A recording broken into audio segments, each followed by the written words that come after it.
Hello, welcome to Heady Remarks. Long time no see.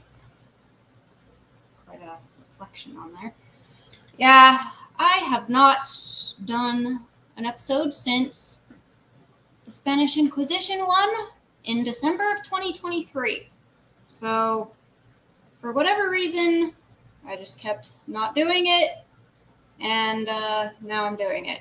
I was trying to tilt the camera so you could see Archie, but he's sleepy. The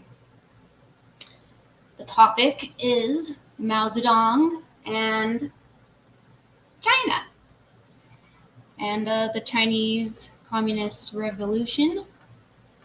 And yeah, I just kind of tried to learn about that, and we'll see if I retained anything. I struggled a lot with the Chinese names, are a little tricky for me, and yeah,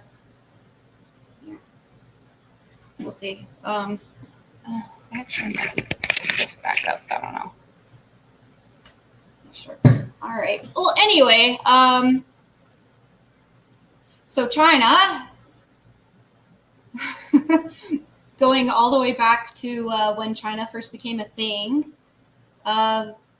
people started popping up around the Yellow River and having little civilizations going on here and there. And I don't need to go back that far, but I just felt like there was something called the Big Bang. No. Oh God, I haven't done this in so long. I can't even remember how to do it. I was trying to set it up so that it would live stream to Odyssey. I don't know if I'm doing it. I don't know if it's working. Is it working? Create or schedule a new stream? Yeah, I don't really understand how to do it. No, that's not. I don't know what I'm doing there. I might just have to upload it after.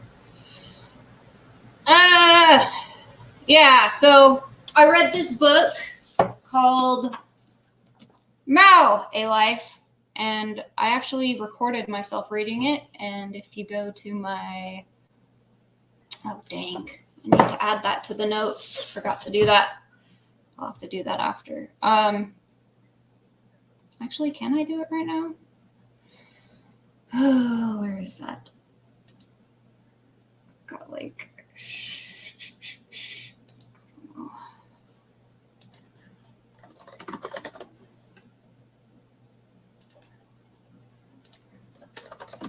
on Telegram.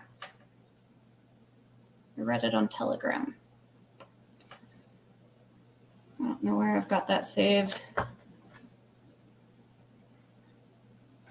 I'm so rusty. I never was very good at it to begin with, so.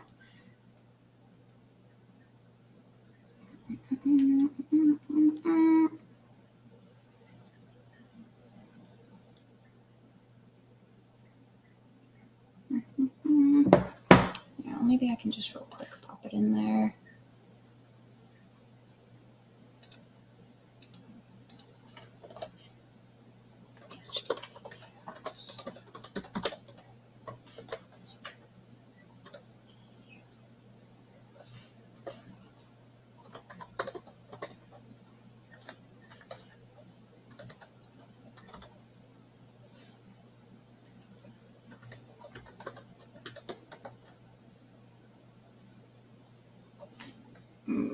Got that wrong. HTTPS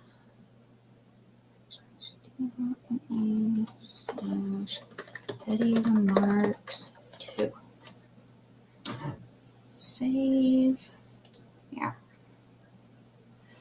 So we're back. Hello!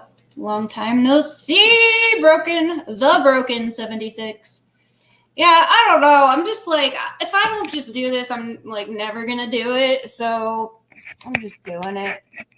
Oh, what the heck? Okay, come on. Let's get this. I have such struggles. I moved away from where I used to do it, which was at my counter there at the island. I gave myself tendonitis typing over there, so that wasn't great. And now I have a desk.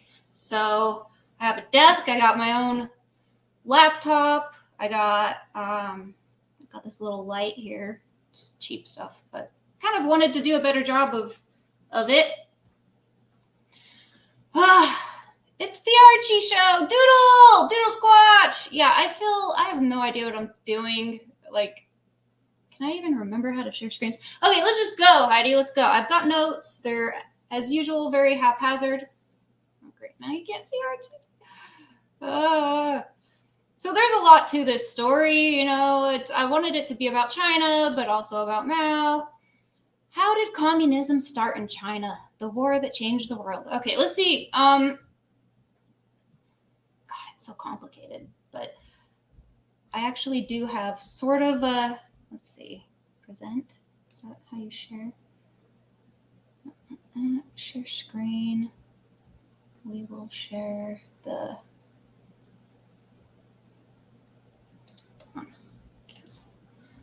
I got this little app that I've been using. I guess I should go to present. It's not even really done, but I was just like, you're taking too long. You got to just do this. Just do it. This is page 15. We don't want page 15. We want page 1. And whatever. Okay, so present. Share screen. Which one? This one. Am I doing it? Yeah, there it is. China and Mao. So, the three main schools of thought: Confucianism, Taoism, and legalism. Okay, I don't even know what that is. All arose during Eastern Zhou dynasty. These are all the dynasties in chronological order. China is, it's like one of these countries that was an imperial power for a long time, and then they just sort of fell behind for whatever reason, and they just weren't doing too hot, and they had a lot of other civilizations trying to kind of hone in on their territory, and so they suffered under imperialism, just trying to take chunks of their land and whatnot and subjugate them. All right, so we got the Xia dynasty, 2100 BC to 1600 BC, the Shang dynasty, Western Zhou dynasty, Eastern Zhou dynasty, Qin dynasty, Han dynasty, the Three Kingdoms period, the Jin dynasty, Northern and Southern dynasties, Sui dynasty, Tang dynasty, 5 dynasties, and 10 Kingdoms period, Song dynasty, Yuan dynasty, Ming dynasty, Qing dynasty, with a Q, because the Q's make a ch sound, started near the Yellow River. Let me read this little AI thing. According to historical records and archaeological findings, the earliest known Chinese civilization emerged in the Yellow River Valley around 5,000 years ago. So they're very old. The Xia dynasty, or is it Xia? I don't know. Believed to be the first Chinese dynasty, it is thought to have formed around 2250 BC. However, the existence of the Xia dynasty is still a topic of debate among historians and archaeologists, with some questioning its historical accuracy. You know what? I forgot to grab my microphone. I totally forgot to do that. Pause! No, shit, I'm probably using my shitty microphone. Archie, I'm sorry. One sec. I'm gonna go grab it.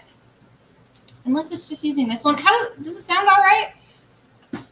Been a bit. I thought you got a new place. I was like, oh wow, yeah. I was like trying to do a better job of my presentation. Like at the other thing, I was like this. That's horrible for your wrists. So I don't know. Should I go grab that? Does it sound all right? Maybe I should just leave it. Of course, my AC is going because it's hot. It's so hot in October. Like me and my sister keep trying to go into the mountains to look at leaves, but we want it to be like cool and crisp, not freaking hot. But it's like 80. It was 80 degrees today. I don't understand. I don't know. Maybe I'll just leave it. I don't need to go grab that. Okay, so I don't don't know why I'm going back so far. The unification of China as a single integrated country is attributed to Emperor Qin Shi Huangdi, 221 BC, who conquered many adjacent territories and united 7 Chinese kingdoms. In summary, while the exact timing of China's beginning is subject to debate, archaeological evidence and historical records suggest that the earliest known Chinese civilization emerged around 5,000 years ago in the Yellow River Valley. Okay, this is ridiculous. Let's move on. We're trying to talk about communism. So they got dynasties, and then there's like warlords, and then they got the imperialism. Oh, and then the Opium Wars, which could be like an entire episode on its own. The Sassoon family, the Rothschilds of the East, they were called.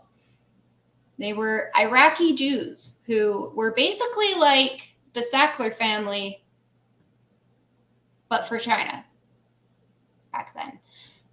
China had a lot of stuff that other countries could use, a lot of like resources like silk and tea and stuff, but other places didn't really have much that they needed or wanted. So long story short, the Opium Wars were like basically Great Britain or England, I guess, forcing them to allow them to sell people in China opium, even though it had a detrimental effect on their people in their society. So it's pretty crazy.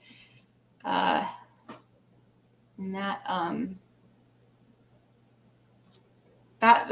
were always like this, but they're very anti-foreigner, very like just negative attitudes towards foreigners, and they sort of shut themselves up as much as they could, trying to limit outside influence, which I guess may have kind of caused them to fall behind technologically, because it's weird, like Mao didn't understand like when electricity became a thing, to the point that he was making some sort of reference to George Washington, and he was like talking about how he defeated the British without electricity. And it's like, well, yeah, well, nobody had electricity. Like, it's like he didn't understand when it became a thing, because they were not hip to it for a long time.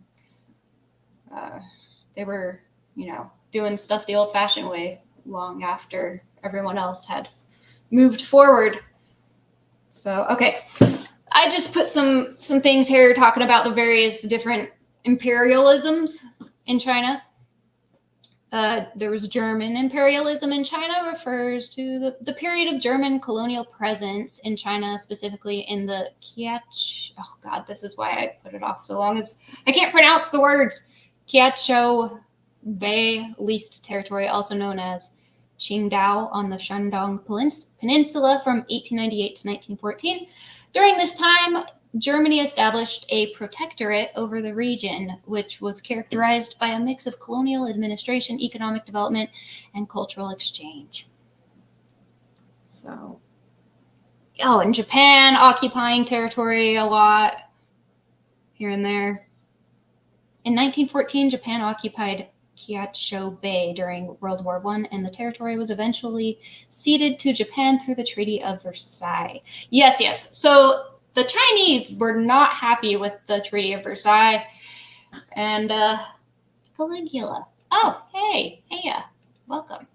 Yeah, I have not streamed in a very long time, so what am I doing? We can try the mic and see how that is.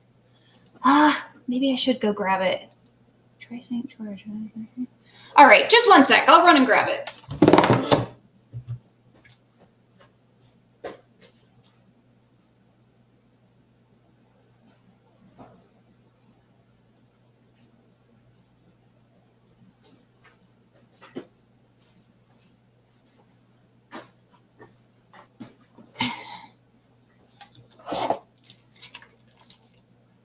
Okay, we'll see here. I got somewhere to plug it in. Someone told me I could install Linux on this Dell, which would be cool.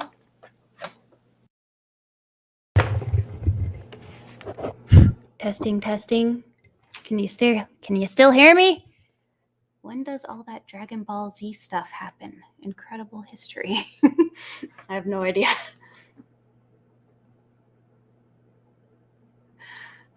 Can you hear me still? Is it working? Let me know.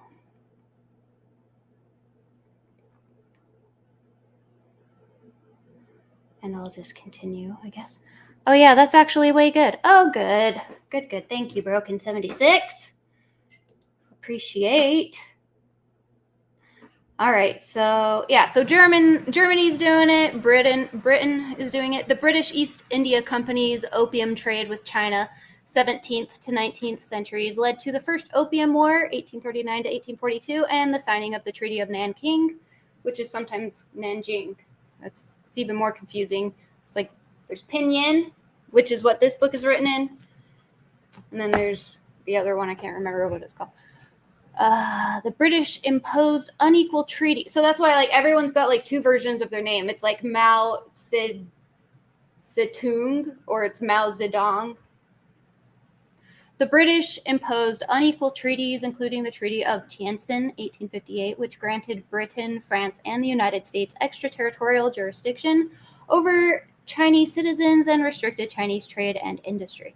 The British also exploited China's natural resources, including tea, porcelain, and silk, and manipulated the Chinese economy to their advantage. So they're just kind of getting their asses kicked. They're being disrespected and taken advantage of and bullied, I guess. There's Russian imperialism in China. Russia's expansion into Central Asia and Eastern Siberia led to conflicts with China, including the Sino-Russian border conflicts, 17th to 19th centuries, and the Treaty of Aigun, 1858, which ceded territory to Russia. Russia also sought to expand its influence in China's Inner Mongolia region and Manchuria, leading to tensions with the Qing dynasty. Japanese imperialism is probably the harshest that they experience. Japan's Meiji Restoration, 1868, led to its emergence as a modern imperial power, and it began to expand its influence in East Asia, including China. Japan's wars with China, including the First Sino-Japanese War, 1894 to 1895, and the Boxer Rebellion, 1899 to 1901, resulted in significant territorial losses for China and the imposition of unequal treaties. Western imperialism in China. The Open Door Policy, 1899, advocated by U.S. Secretary of State John Hay, aimed to promote equal trade opportunities for Western powers in China, but ultimately led to further Western penetration and exploitation of China's economy. The Chinese Revolution of 1911 led to the establishment of the Republic of China, but China remained vulnerable to Western and Japanese imperialism. All right, so I think that's the next slide. You get the idea. They're being bullied and pushed around. So this guy, Sun Yat-sen, actually I think it's pronounced Sun Yat-sen, the father of the nation, he's still highly respected. And he was actually in the United States in Colorado when this revolution of 1911 kicked off. But he made his way back to China quickly after hearing about it. So this is him sitting down, Sun Yat-sen, with Chiang Kai-shek, who took over after I think he died. So Sun Yat-sen died, Chiang Kai-shek took over the Kuomintang. That's what we call the Chinese Nationalist Party. So it's the nationalists fighting the communists once the communists become a thing, thanks to Soviet Russia, which is influencing them in that regard. Basically, they needed a change. Things weren't good, and they needed a change of some sort. So it was like, who's going to be the guy? There's Chiang Kai-shek again. So the Second Sino-Japanese War, pretty brutal.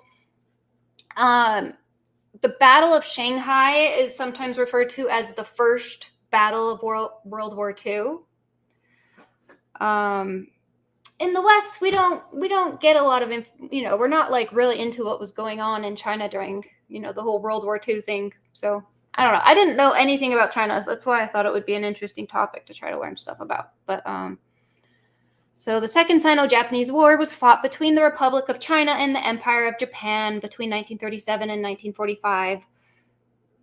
There was this incident at the Marco Polo Bridge where the Japanese lost a soldier and someone opened fire or something, some sort of staged reason for them to, oh crap, I didn't mean to do that. Japanese commander claims he's missing one of his men and requests permission to search for him. Chinese commander refuses. Japanese call it the North China Incident, and the Chinese call it the July 7 Incident. I've got these glasses that are supposed to block blue light. Began with the Battle of Shanghai, which some call the first battle of World War II. So during the Battle of Shanghai, there was an accidental bombing of the international settlement in Shanghai by the Chinese Air Force, ROCAF, in August 1937. Very, very unfortunate and kind of embarrassing, I imagine.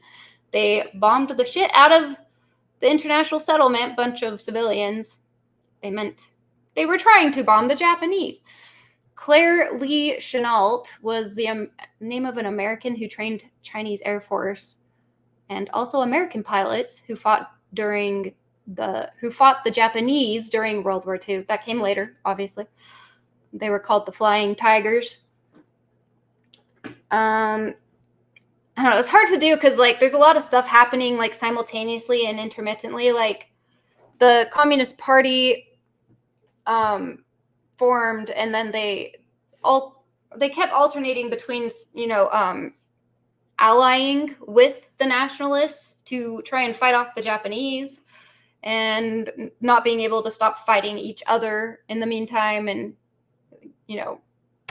that going to crap, and then trying again, and the Second Sino-Japanese War ended with Japan's surrender on September 9, 1945. This marked the culmination of the war, which began on July 7, 1937, with the Marco Polo Bridge incident. So it only really ended after the United States dropped the atom bombs on Japan. Japan's surrender was triggered by Allied counterattacks during World War II, particularly the atomic bombings of Hiroshima and Nagasaki. The Allied forces, led by the United States, had won the war, and General Douglas ordered all Japanese troops within China, except those in Manchuria, to surrender to Chiang Kai-shek. And then after that, I guess they were able to focus on fighting each other again, the communists and the nationalists. In summary, the Second Sino-Japanese War ended with Japan's unconditional surrender on September 9, 1945, following the devastating effects of Allied counterattacks and the atomic bombings of Hiroshima and Nagasaki. On 18 September 1931, the Japanese staged the Mukden incident. Oh, this should have been up here. A false flag event fabricated to justify their invasion of Manchuria and establishment of the puppet state of Manchukuo. Okay, so...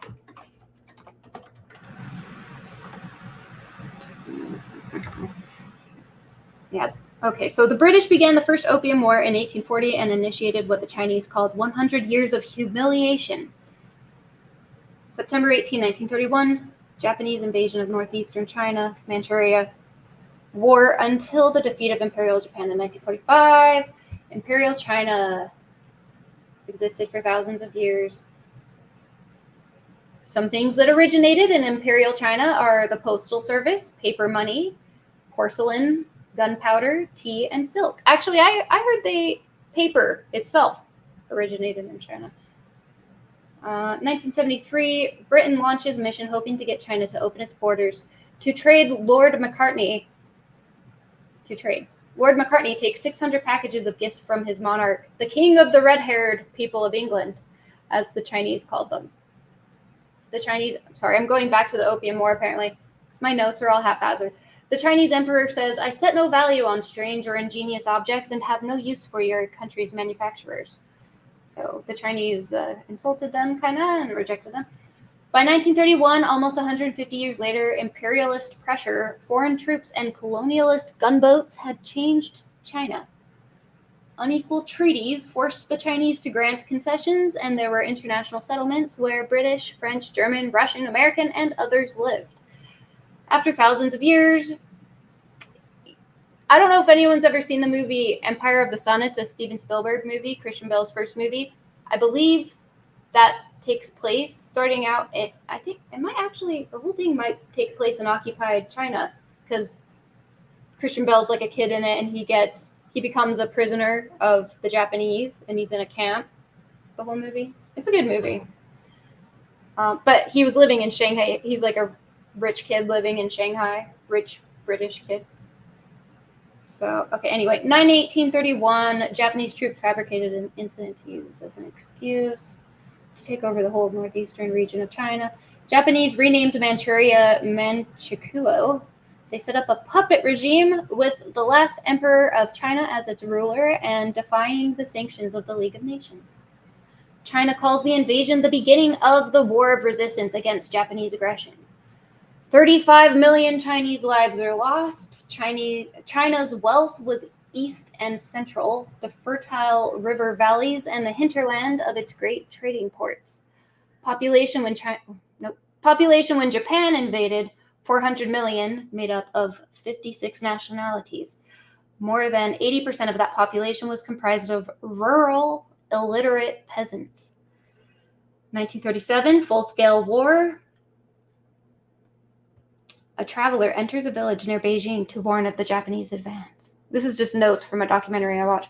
The peasants had no idea about the Japanese and didn't even know the imperial dynasty had fallen many years earlier. This is the China that was drawn into conflict from 1931 to 1945. They had fought each other before, China and Japan. The First Sino-Japanese War of 1894 to 95 had been short, with Japanese victory that cost China numerous concessions, including Taiwan and the Pescadores. Oh yeah, so Japan needed kind of like the same thing as the Germans, I guess. Lebensraum, they needed more room, they needed more territory for their growing population, and also resources, material. Following that war was the fall of the emperor, ushered in a period of trial and error. Dr. Sun Yat-sen declared a republic, but was soon chased out by Yuan Shikai, a warlord who wanted to be the new emperor. We could open some, I don't know if I want to open their Wikipedias, maybe. How do you open? I'm using this LibreOffice writer. I'm trying to use alternative things other than like Microsoft as much as I can. Open hyperlink. There's some funny things in here. He's got some funny Sun Yat-sen has some interesting opinions on things that were kind of funny. Pan-Asianism. Sun was a proponent of Pan-Asianism. He said that Asia was the cradle of the world's oldest civilization, and that even the ancient civilizations of the West, of Greece and Rome, had their origins on Asiatic soil. He thought that it was only in recent times that Asians gradually degenerated and became weak. For Sun, Pan-Asianism is based on the principle of the rule of right and justifies the avenging of wrongs done to others. He advocated overthrowing the Western rule of might and seeking a civilization of peace and equality and the emancipation of all races. That wasn't the funny thing. Where was the other one? Culture. Oh, Sun supported natalism and had eugenic ideals. He favored premarital health examinations, sterilization of those perceived as unfit, and other programs for socially engineering China's population. In Sun's view, China had only endured Western invasions and colonial rule because of its large population. Those views led him to oppose the use of birth control. Yeah, so that's one of their strengths, I guess, is their huge population. I think around the time of Mao, it was something like 700 million people. Sorry, I'm just... Yes, we hear you. Yay! There's a gnat flying around. Killed one earlier. I don't know how they got in. Ditto, no echo. Oh, good. Okay. Good. All right. So what happened next? Yuan dies. Soon returns from exile in Japan, but then Sun dies. Sun Yat-sen, that is. The father of, what do they call him? Dang it. I already forgot. The father of the nation. Okay, yeah. You get the idea. God, there's a lot of material to cover, Heidi. We got to get going. Come on. So enter Chiang Kai-shek, this man here. By the time Japan invaded Manchuria, Sun's successor, Chiang Kai-shek, at the head of the nationalists, the Kuomintang, which is also called the Kuomintang, GMD, or KMT, depending which version of Chinese you're using, was head of government. His ability to stay in charge relied on alliances and accommodations with factions and warlords, and being able to suppress the rising Chinese Communist Party, which had opened its first Congress in the House of two-party members in 1921. So yeah, communism is sneaking in there. They've been handing out their pamphlets, grabbing the interest of college kids and whatnot, and trying to become a thing. They wanted proof that the weak could rise up and overthrow the privileged and corrupt. They looked to Soviet Russia. They looked at the propaganda, and they looked at the parades, and they believed. The son of a peasant from Hunan province, Mao Zedong! From 1924, the Communist Party worked with and within the Nationalist Party. I can probably move to the next one. These are just some pictures from the book. This book here of Mao. I just took pictures of the book with my phone. So he was not a poor peasant. He was actually higher than middle class compared to everyone else. I forget exactly what the reasons for that are. Like, I don't know, just the amount of land that his father controlled, and he just wasn't poor, He might have tried to pretend later that he had been poorer than he actually was. And he also talked about his father very, with a lot of contempt. Even though his father really, truly was he couldn't have been that bad, It's like, there was one story he told of getting into an argument with his father in front of guests, and what's it called? Filial respect. He just wasn't really respectful as a kid. He was very rebellious and kind of, I don't know, just kind of a turd. He really liked reading, and he didn't want to take over the farm. So his dad, I guess, kind of eventually gave up on that. His dad tried to arrange a marriage that Mao did not appreciate. He didn't like it and kind of rejected it, and just I think the woman was a little older than him, but not a lot. He exaggerated a lot of things. There was this guy named Edgar Snow who came and wrote a story about Mao and his background. And it was just sort of he was sort of glazing him. He was it was very friendly. I mean, he wouldn't have allowed anyone who wasn't doing that. So it's not the most truthful portrayal of stuff, but I should probably pull it up anyway. It's on web. It's on the internet. Okay. It's called Red Star Over China by Edgar Snow. What was my point? Yeah, just sort of exaggerations that he made about his life story, I guess. No preview available. There it is. Might have to rent it. Anyway, okay, getting ahead of myself. Okay, he's the son of a peasant from Hunan province, Mao Zedong. Yeah, after that fight with his dad, he ran to a lake and was threatening to jump in. And his dad was I can't remember the story exactly. He got him to bow or something and apologize. But he was just sort of a naughty kid, especially compared to what was expected of young people at that time. Okay, so from 1924, the Communist Party worked with and within the Nationalist Party. Unity was torn apart when Chiang Kai-shek's faction moved to suppress rising communist influence. By 1934, the party and the main part of its army had been driven into a retreat from the encirclement and violent opposition of the Nationalists. They retreated to a remote part of the country referred to as the Long March. yeah, that is like this very long journey that they had to take. God, I wish I could share images quicker and easier. Let me see.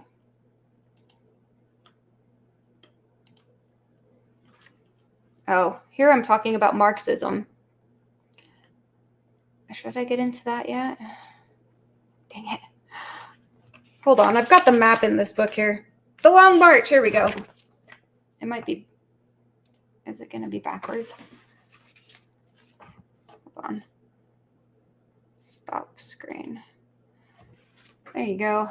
So they had to escape from the nationalists, and they go to Yan'an, I believe. Is that where they?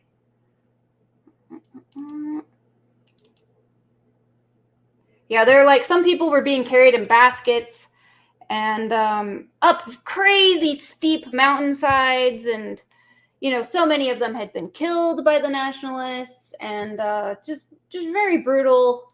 It became like really famous with communists after communism became the main leading government. Like the heroes of the Long March. I don't know. It was a big deal, I guess, but it was really just their retreat.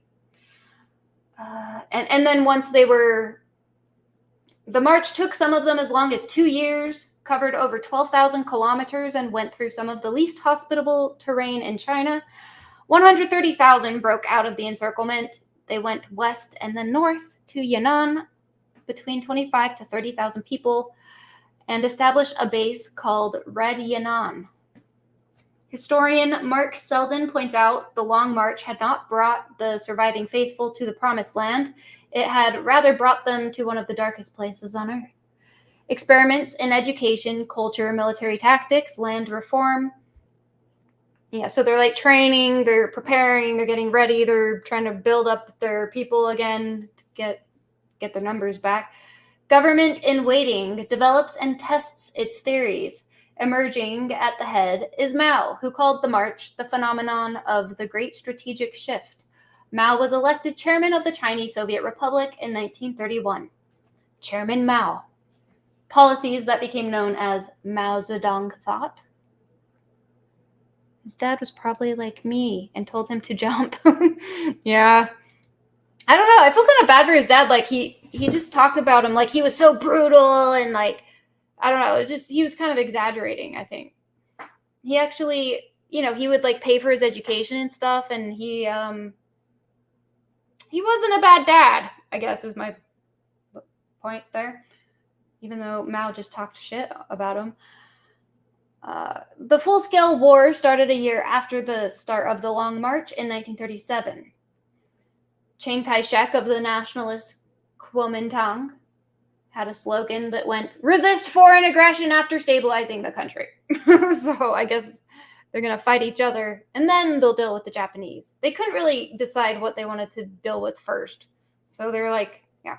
Many disagreed with this method. Armies in the Northeast, including people from every part of society, including the People's Revolutionary Army, continued the fight against Japan. Mao told Edgar Snow, "We cannot even discuss communism if we are robbed of a country in which to practice it." Mao released endless essays, lectures, and editorials demanding action, proposing a united front under the slogan, "Resist Japan and save the nation." I don't know if I actually quit vaping, by the way. It's been over 3 weeks, so it's pretty cool. You know what else? I'm using a webcam instead of a laptop camera. So anyway, moving on. But you know what I've been using instead is nicotine. There's no tobacco in these. It's just nicotine. Anyway, moving on. December 1st, 1936, directive issued to force Chiang Kai-shek to do something. Compel Chiang Kai-shek to resist Japan. In November, forces from Inner Mongolia, supported by Japanese aircraft, tanks, and artillery, cut the Beijing Swine Road, exposing the provinces of Shaanxi and Shaanxi to Japanese advance. Why did I say that twice? Shang-Chi and Shang-Chi. Okay, I don't know. In December, Chang goes to Xi'an to plan the bandit suppression campaign. That's what he called the communist bandits, meaning his campaign to destroy his communist opponents by military action. But he was arrested by 2 of his own generals, Zhang Shuiyang and Yang Hucheng, who had become frustrated by their failure to persuade him to focus on the Japanese invader. The Xi'an incident, Xi'an, I don't know, X-I''A''N. On Christmas Eve, Mao decided unity was the only way to resist the enemy, sends Zhou Enlai to negotiate a establishment of a second united front. Zhou Enlai is a major character. Can I share a picture of him? Let me see. Show. Oh, Z-H-O-U. Sometimes it's spelled with C-H, but, you know. How can I show this? Share screen. Window. This one. There it is. There he is. Back in their younger days. Zhou Enlai and Mao in North Shenxi in 1937. So yeah, he's a character. He's a person who's very heavily involved in this whole thing, right up till the end. And back to my notes. Where are they?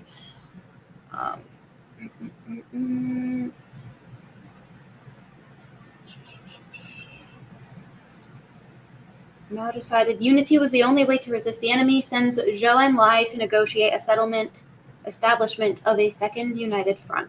So it's like the second time they tried to unite to fight the Japanese. It was agreed that all parties would unite against the Japanese. For 6 months, the united front held. The Japanese decide they better get going harder and faster. July 7, 1937, the incident at the Marco Polo Bridge. Oh, wow, that's only now happening? I go back and forth in my stories. Japanese commander claims he's missing one of his men. We already talked about that. Okay, the North China incident. Chinese Communist Party issue a public telegraph saying only by united resistance should China find its way out. Called on all Chinese people, armies, and governments to unite together to create a great wall of anti-Japanese invasion. July 15. New headphones too? Yeah, I mean, I guess they're not really new anymore, but I wear these like all day at work. Chang says July 15, party delivers declaration of the Central Committee of the Communist Party of China to Chiang Kai-shek. 17th, July 17th, Chiang says the Marco Polo incident leaves no chance of making compromises. He says, we have hopes of solving in a peaceful and diplomatic way, but if war breaks out, there is no difference between North or South, old or young, between anyone. War breaks out.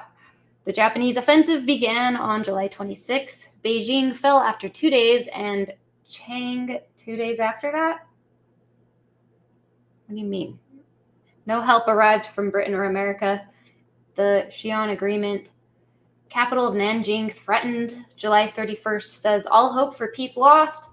Can only resist until the bitter end. Anna Louise Strong, American journalist. Most of the new recruits were illiterate, but they were immediately taught to read and write. Trading space for timeline. I don't know what it's about. Relocate government and crucial industries to safety in China's vast interior. Meet the Japanese advance in Shanghai. Battle for Shanghai. First battle of World War II, sometimes called. Lasts for over 3 months. 700,000 Chinese deployed and a little less than half that of Japanese. 3,000 Japanese aircraft flew above the battle. 250 Chinese planes. 130 ships from the world's third most powerful navy lent support.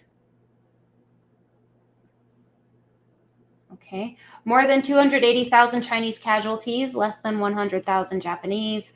Intense Japanese artillery fire, Shanghai falls. And that's also when they accidentally bombed the international quarter.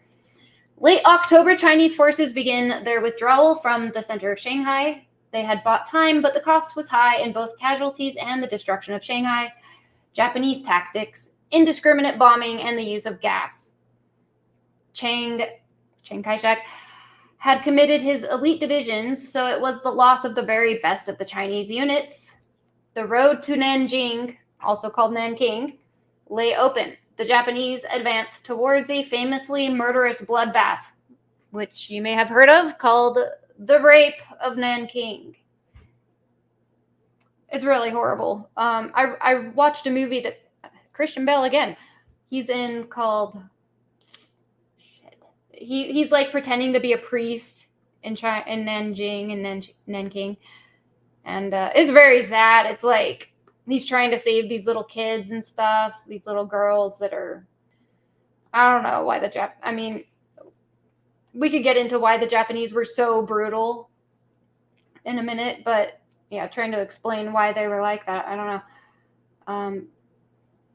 October 1937, the world's great powers gather to discuss China's plight. It's called the Nine-Power Treaty Conference in Brussels. But the world was distracted by the rise of fascist dictators in Germany and Italy and a civil war in Spain. The Nine-Power Treaty Conference met for the last time on November 24th for just 2 days before the official end of the Battle for Shanghai. The international community was impotent. Italy marched boldly into Ethiopia, defying the League of Nations' call to withdraw. Yeah. Battle of Nanjing. Nationalist capital of Nanjing fell to the invader on December 13th. For 6 weeks, the streets belonged to the Japanese Imperial Army. I think it's got the word flower in it, that movie. I should look it up. What's that called? It's a good movie. I recommend it. Christian Bale. Flower, China. What's it called? The Flowers of War. Yeah, that's a good one. I recommend it. 300,000 is the death toll given in the post-war trial. The dead were thrown into pits, and the living were buried alive, tortured and murdered, hurled into the river. Mutilated bodies burned. Prisoners of war and civilians were killed. Women were raped and disfigured. Really horrific. Tens of thousands, perhaps hundreds of thousands. It had to have been approved by the chain of command, a Japanese officer said. In times of peace, these acts would be totally unthinkable and inhuman, but in the strange environment of the battlefield, they are easy. Last months of 1937, Japanese Air Force bombed over 50 Chinese towns and cities in 9 provinces, many targets devoid of any tactical value, but China did not sue for peace. I might want to show a little clip from... It's not very, I don't know, it's just me filming my TV because I was watching a documentary on the rape of Nanking by a woman. I think she's Japanese. Wait, no, she's Chinese. I can't remember. I think she was Chinese. And she actually ended up taking her own life, which some people said was because of her, like, sort of obsession with the rape of Nanking and, like, finding out what went on. And it was so dark and disturbing that it, like, affected her mental health to the point that, I mean, maybe there was other stuff. Maybe there were other reasons, but kind of sad. She ended up not. Yeah. So this is just an interesting clip from that. One sec. Okay. Let's pause it. Volume. Let's see if I can share this. Super high tech of me just filming my TV, but this is her. Is it working? Oops. All right, just do. Okay. Play. Oh crap! Did I have to say share audio? Stop sharing. Window. To share audio, share a tab or screen instead.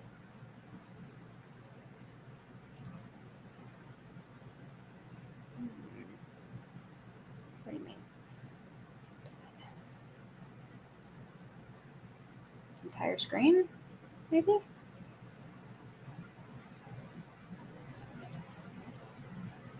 Also share system audio. Okay. Okay, let's start at the beginning. Okay, share. For the Japanese soldier to take Chinese life because he didn't even value his own life. Where's the volume? Technical difficulties. Next, I don't know why it's not working. Damn it.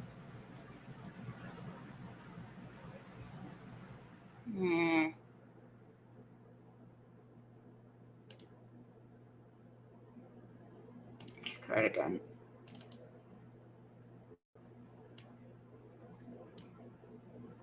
Why no audio?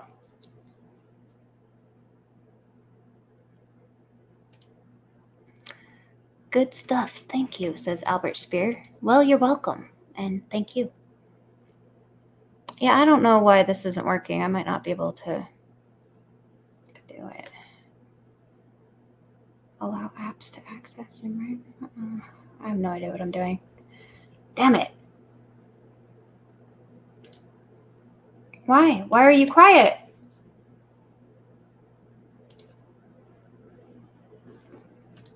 Yeah, I just kept putting it off and putting it off. So I was like, select playback device. I don't know. Can I not share videos on here like that?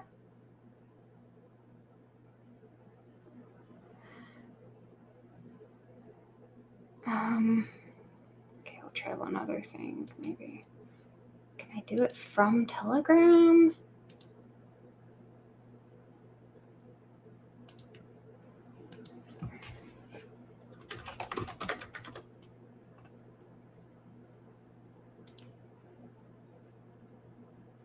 Okay, maybe now.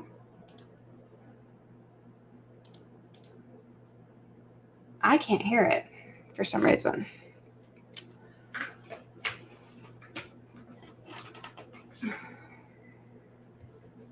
Yeah, even before I share it, I can't hear it. Why? Why is that? Okay, I might have to just give up.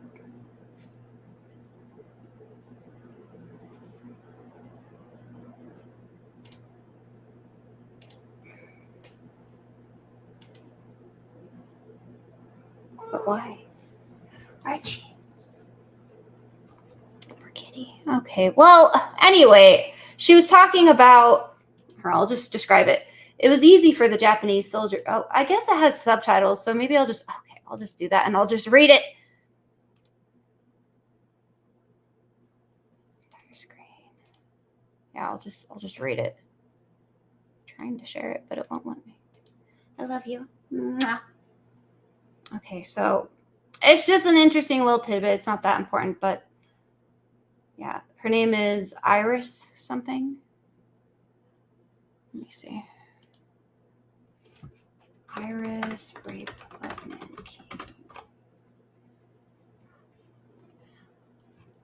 Iris Chang. Okay, so he didn't even value his own life. Next to the emperor, all human life was considered meaningless.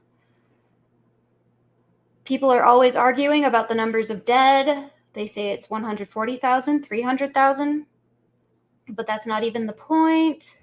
Because what we do know for sure is many more would have died if that small group of Westerners had not stayed behind and set up that 2.5 square mile safe haven in the middle of Nanking. I realized this was a story with heroes as well as villains. The most fascinating of all, I think, was John Rabe. I don't know if he was the head of the Safety Zone Committee. He was a German businessman and, ironically, a Nazi humanitarian. He would go throughout the city wearing his swastika armband, and the Japanese actually respected the Germans more than the Americans because they had a relationship with Germany at the time. And often he would drive through the city or walk through the city, and he would try to stop the atrocities that were in progress. He gave refuge to over 600 Chinese in his own house, and for days would go sleepless, ever vigilant of the constant threat of marauding Japanese soldiers looking for women. I tracked down the descendants of John Rabe in Germany and learned that he had kept a 2,000-page diary of the massacre, a diary which on various occasions the family had actually considered tossing out because the contents were too painful for them to read. Yeah. In December of 1937, Japanese troops invaded the city of Nanking, China. Now, after 60 years, the story of what that's him talking, took place has been written. It was just talking about her book. Okay. Anyway, stop. So, that could probably be a whole episode on its own, too. I'm trying to cover way too much in one thing, as usual. How long have I been going? Where's the timer? I don't even know. Anyway, we'll just move on. All right. So, should we talk about Marxism a little bit?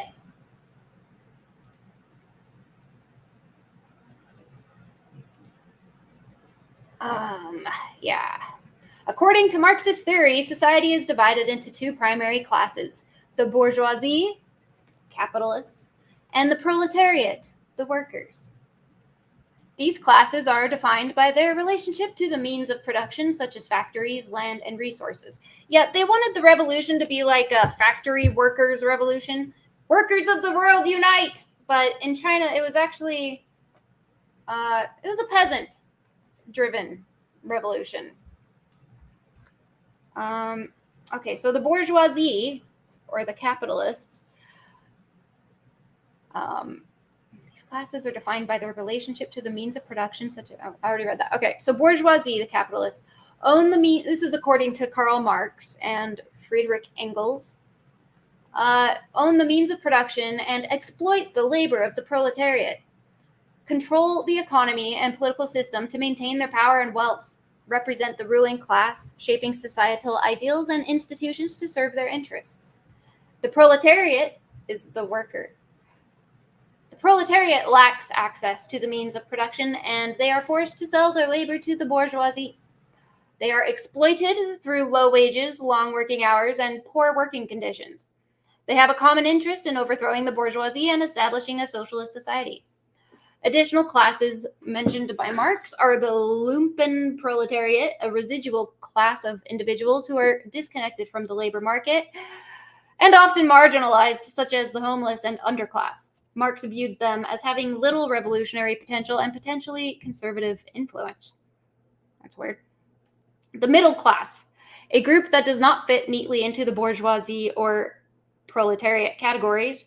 Marx saw the middle class as a temporary phenomenon destined to be eliminated as capitalism develops and the proletariat grows. The petite bourgeoisie, small-scale entrepreneurs, artisans, and shopkeepers who are exploited by the capitalist class but also have some autonomy and potential to become part of the bourgeoisie. Class consciousness. Marx also discussed the concept of class consciousness, which refers to the self-awareness and understanding of one's class position and interests. According to Marx, the proletariat must develop a class consciousness, recognizing their shared exploitation and common goal of overthrowing the bourgeoisie in order to become a revolutionary force. These social classes and concepts form the foundation of Marxist theory, highlighting the contradictions and conflicts inherent in capitalist societies and the need for a proletarian revolution to establish a socialist alternative. So one of Mao's personal little things that he had going on a lot was he loved to read, and he always had like piles of books on his bed his whole life, like right up until he got old and died. So that was sort of a little thing he had going on. And he didn't right away have access to the books of Marx and Engels, Lenin and all them. And I don't know if it wasn't translated into Chinese for a while, like after he was already involved in becoming, a communist. He also liked poetry. He wrote poems. There's a lot of his poems in here. I don't know. I didn't think they were that good, but maybe. Is this one? I don't know. They've got his poems here and there in this book.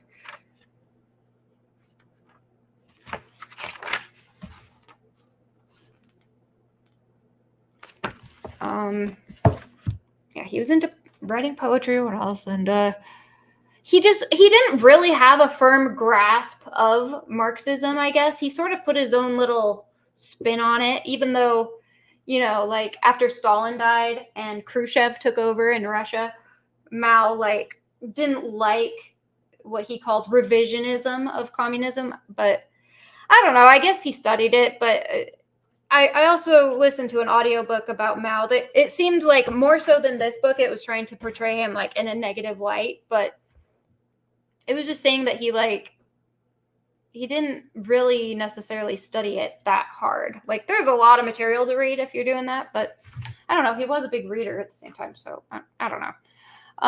Oh yeah, and there's this thing called dialectical materialism, because Mao would say this thing. He's like, things are turning into their opposites. And I guess the idea of that is that officially, wait, what? Okay, what? This isn't about that. Dialectical. I'll just read whatever I put here, even though it's not about dialect. It's not about that. China officially sided with the Allies in World War I, hoping to gain favor for help fighting off the Japanese. It didn't work, and the Treaty of Versailles gave land to Japan. Yeah, so it was land that had been controlled by Germany, and it was given to Japan, which sparked the May 4, 1919 protest, which is anti-traditional, and some begin to adopt Marxist thinking. We got the warlord era, constant war against each other. Sun Yat-sen splits from the nominal government in Beijing and forms his own government centered in Canton, reforms the KMT, the Nationalist Party, the Kuomintang Nationalist Party, calls to campaign to destroy the warlords and unify China. 1924, first united front with the communists. Mikhail Borodin talked him into it. That was a Soviet dude. I think I've got a picture of him somewhere.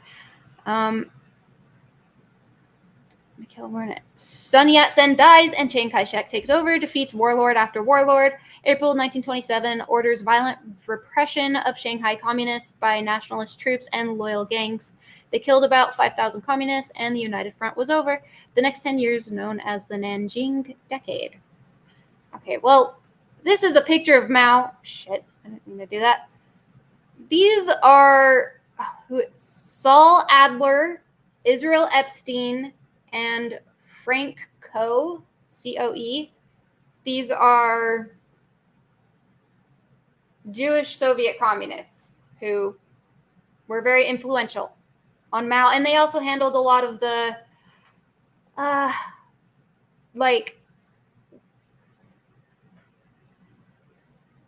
giving Mao Zedong thought to the world, putting trying to spread, trying to get people to support Mao throughout the world, basically. So yeah, here we're talking about the Civil War. There's that picture apparently I put it on there. That's what we've been talking about, is the Civil War, commies versus the nationalists, August 1st, 1927 until December 7th, 1949, intermittently.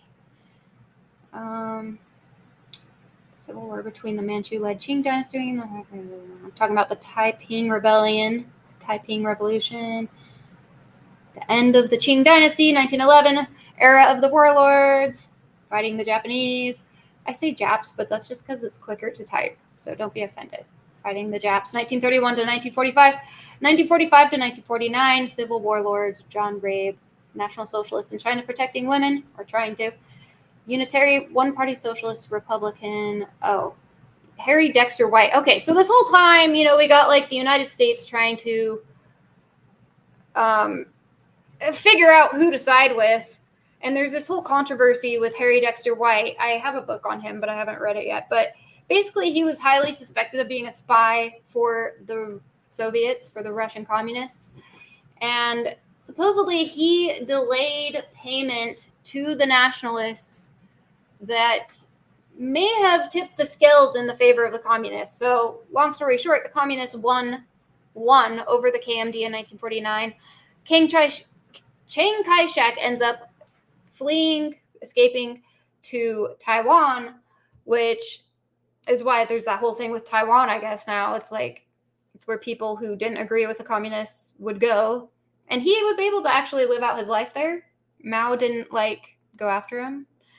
So that's interesting. Oh, and there's Hong Kong too. I think that was sort of became a thing more back during the Opium Wars. I could be wrong.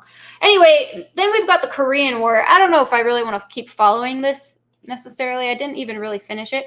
This is this lady who married Mao. Her name is Jiang Chang, and she's a very interesting character because she was just she was a part of what was called the Gang of Four, which during the Cultural Revolution became very, oh God, I'm taking way too long. I haven't even gotten into the 100, see, I didn't even put anything there. The 100 Flowers campaign, the Great Leap Forward, a bunch of people starved, 45 million people starved. It was just this idea that they were, they had the 5-year plan. They're basing it off the Soviet model. They're like, we're going to make so much grain. We're going to have such high yields. And it caused people to starve because it was just not well thought out and was too ambitious. It was not realistic. And people were scared to not meet the quotas. So they would lie about how much they had, or they would and it was also steel. He wanted to have a bunch of steel production, which was just also stupid because people were trying to produce steel in their backyards, and mostly what they created was pig iron, which is I guess not very valuable. Most of it was not usable, and they would they would melt down their farming equipment and stuff, just anything to trying to melt it down in their little backyard furnaces. Okay, Cultural Revolution. Yeah, that's one of the very, very interesting aspects of the whole thing, because this is what kind of reminds a lot of people of what's gone on in our country. Maybe not quite as brutal as what went on in China, but just sort of the whole thing with the self-criticisms that people were forced to undertake, and the shaming, and they made people wear these dunce caps, these cone hats, and public shaming, lots of suicides, and tons of young girls involved. They called it the Red Guard. I don't know. I feel like I'm running out of time, so I'm trying to get on with it. But what was that? This is when I don't know. I'm just seeing how much more, and then Tiananmen Square. Okay, so jeez, what am I doing? What am I doing? We got to get to the famine, the Great Leap Forward, and the famine. I'm taking too long on these other things. Okay, so is that where we are? Great Leap Forward? Yeah. The 100 Flowers campaign was right before or around the same time as the Great Leap Forward. And she was an actress, this wife of his. She was sort of a tyrant. She was just awful, apparently. But I don't know if I should even get into the Korean War. Yeah, basically the Korean War, Stalin was can you get involved in this? And he was like, okay, but I'm going to need Soviet air cover. And he was like, okay. And then when it came time for it, he was like, psych, we're not going to help you with that, because they didn't want to piss off America. But Mao was like, well, whatever, I guess we'll do it anyway. We'll fight with the Koreans, because Korea was controlled by Japan for a long time. And then when they withdrew, the North was being influenced by the Soviets and Russia, and the South in China, just the communists basically. And the South, they wanted to unify, the communists wanted to unify all of Korea into one communist nation. So there's the 38th parallel, it's called, bisecting the country in two. And the North, tried to take over the South, which was, I guess, somehow for the Americans got involved. I think South Korea asked us for help or something. And so then we're fighting, and we were basically fighting China. But they tried to kind of keep it a little secret for a time, that they were Chinese soldiers doing that.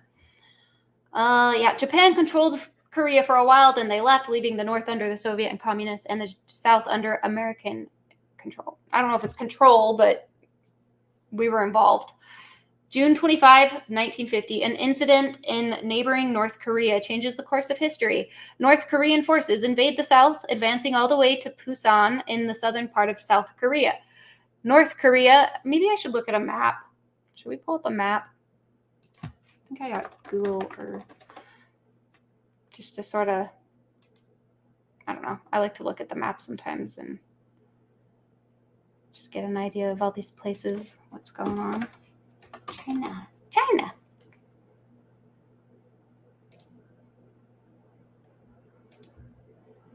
Let's share it.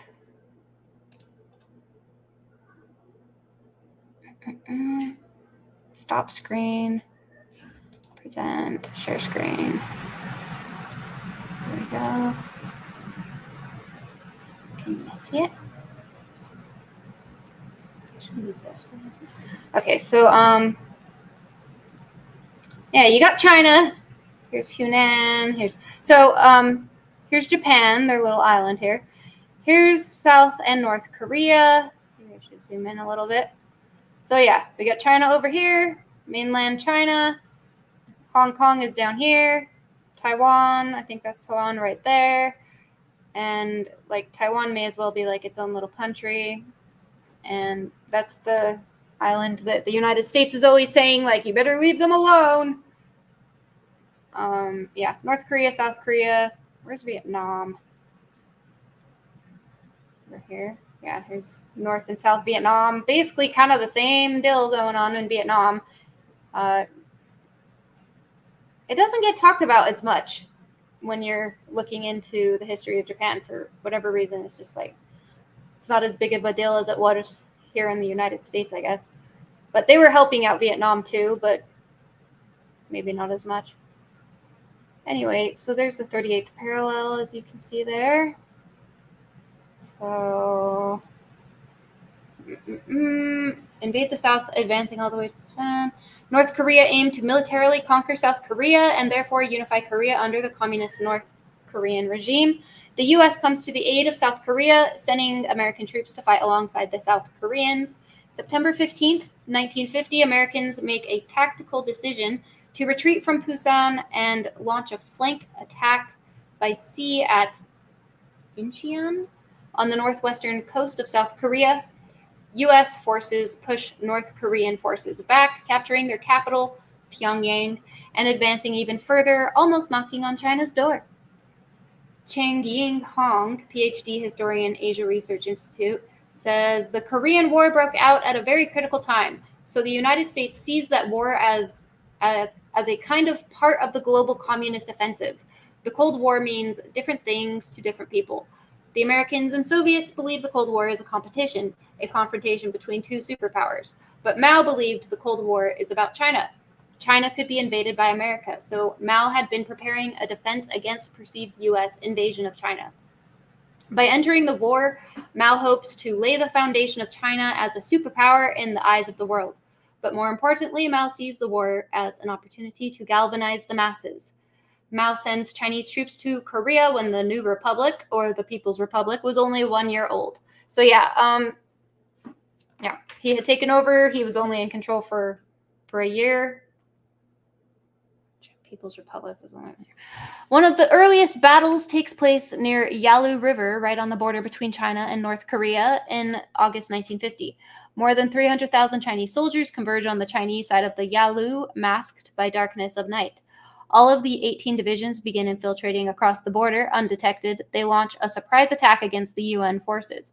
MacArthur telegraphed Washington saying, "We're facing an entirely new war." Douglas MacArthur. I have a book on him that I haven't read yet. The number of troops sent to the front line is overwhelming. Chinese soldiers came in endless waves. Yeah, they have a huge population.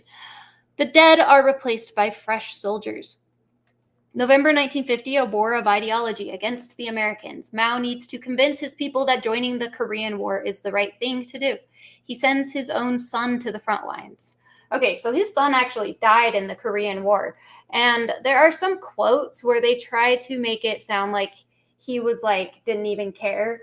But this book, like what he said was like something like, we can't this is war. We can't, react to his death any differently than any other. But his behavior was very shaken. Like, when he was told that his son had been killed, he kind of freaked out. Like, what he said was different from how he was acting. It was a big deal. Like, he experienced some intense, he was not very happy about that. He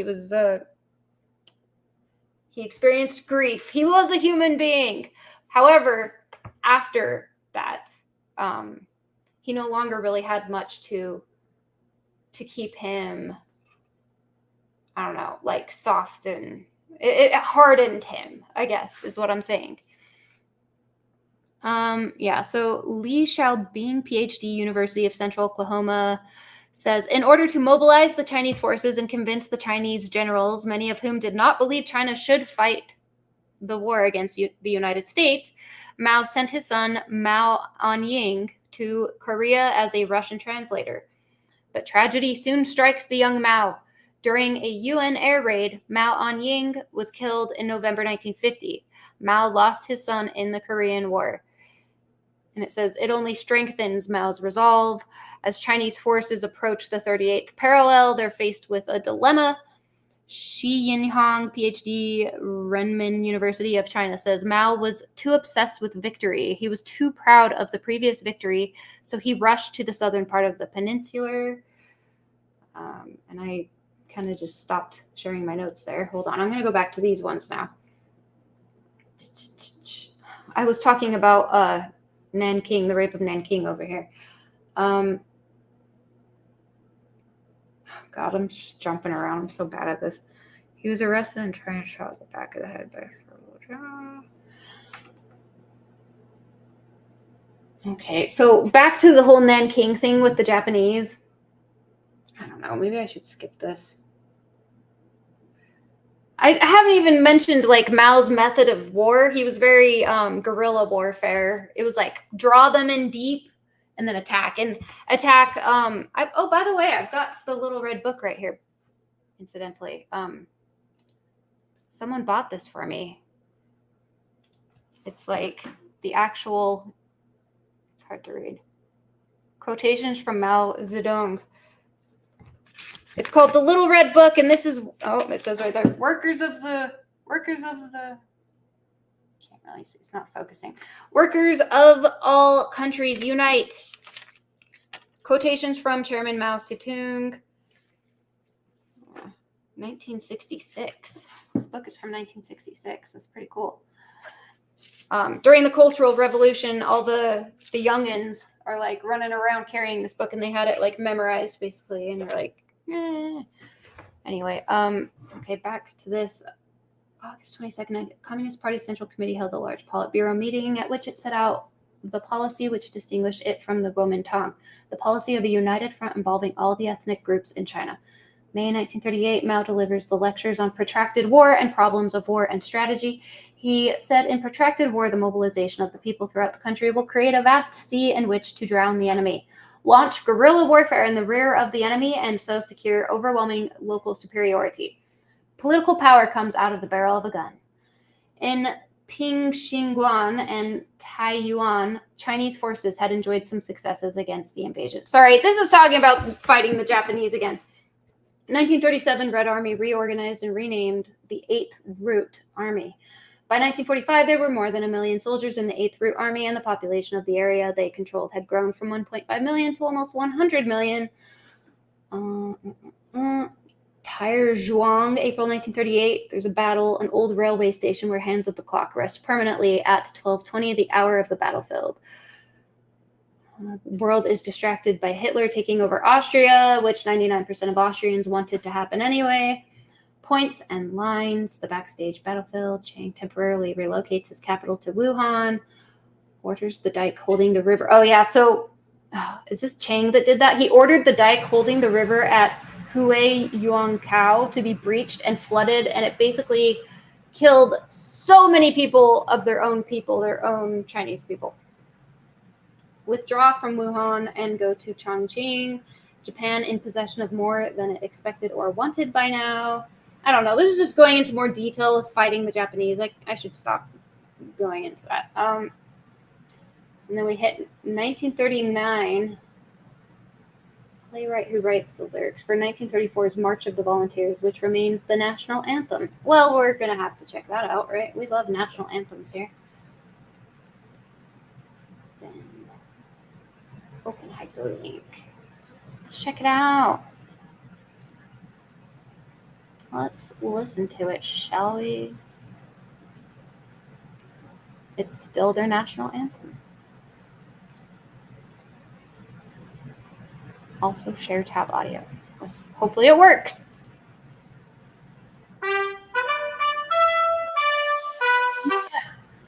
I'm not hearing it. We got an audio problem. Okay, we don't want that to be the speakers. We want this to be the speakers. Okay. Can you guys, I don't know if anyone's still watching. Can you hear it? Happy autumn! Who is that? I was like, Emilio! Happy autumn.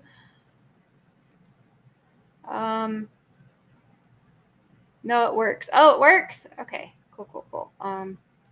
This is their national anthem.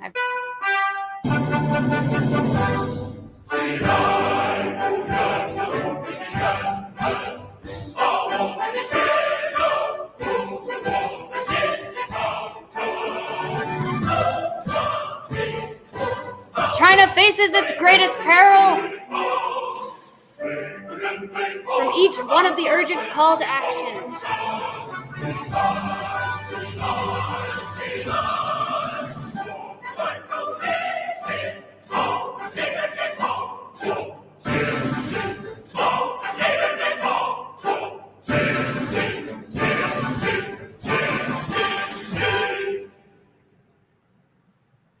Okay, there's that. Okay. Here's a quote from Mao. To wound all the 10 fingers of a man is not so effective as to chop one of them off. To root 10 of the enemy's divisions is not so effective as to annihilate one of them. It's just talking about his strategic retreat, live to fight another day. The nationalists, NRA, called the Red Army bandits. Communist defeat in 1934, retreat, epic 13-month march across the entire country. Oh my God, I'm back to talking about the Long March. 3 stages of insurgency warfare, new united front against Japan. You still call me general? Okay, so yeah, I cannot do this. I gotta go forward. We gotta get into his ruling times. Okay, Heidi, no. Oh, I even got into this whole like the Pearl Harbor attack. It would appear that we did not warn Honolulu what was coming, and FDR wanted it to happen and knew it was going to happen. I went pretty deep into that, but we don't have time. So he could have an excuse to enter the war, which nobody wanted to. Second Sino-Japanese War only really ended in 1945 with Japan. This is horrible. Tripartite pact with... Okay, so September 1940, Japan signs the tripartite pact with Germany and Italy. And even that, we are past, Heidi. Navy leaders... Okay, yeah, I started getting really into Pearl Harbor for a while there. East wind, rain. That was the code that they were going to attack. And we were totally aware of it, but didn't, Backdoor to War by Charles Callan Tansill. I recommend that book. Okay. Nope, we're not going to get into it. The origins of Communist China's war with Taiwan. There's so much. Okay, Japan had just surrendered following the atomic bombings of Hiroshima. And we're into the Korean War now. We got to stop this. Mao's military strategy took shape during World War II and developed fully during the Civil War in 1946-49. He was actually a pretty decent military leader. Like he kept proving he kept showing his fellow people that he was right a lot and that they should listen to him. And they really, they were like, yeah, we should listen to Mao. He's always right. And when we don't listen to him, bad things happen. So, you know. But then after he came fully into power, it was like, oh, maybe I don't know. They're sort of like, this is a little different, the stuff he was doing, which I would like to get into. Wars against imperialism and also nationalism. What are you doing, Heidi? Yeah, I just studied a lot of the aspects of all this out of order, and then I didn't really. Okay, here we go. The Korean War broke out at a very critical time. Oh, I already read that. Okay. Mao sends Chinese troops to Korea. His son dies. To consolidate his authority, Mao needed a few things. Political control of the established legitimacy of the CCP, the Chinese Communist Party, needs his people to believe in him. He established a kind of personal cult surrounding him, Mao worship. He was very confident, but also nervous. He was haunted by the nightmare of many Chinese rebellions after they overthrew the old regime. They failed to hold on to their power.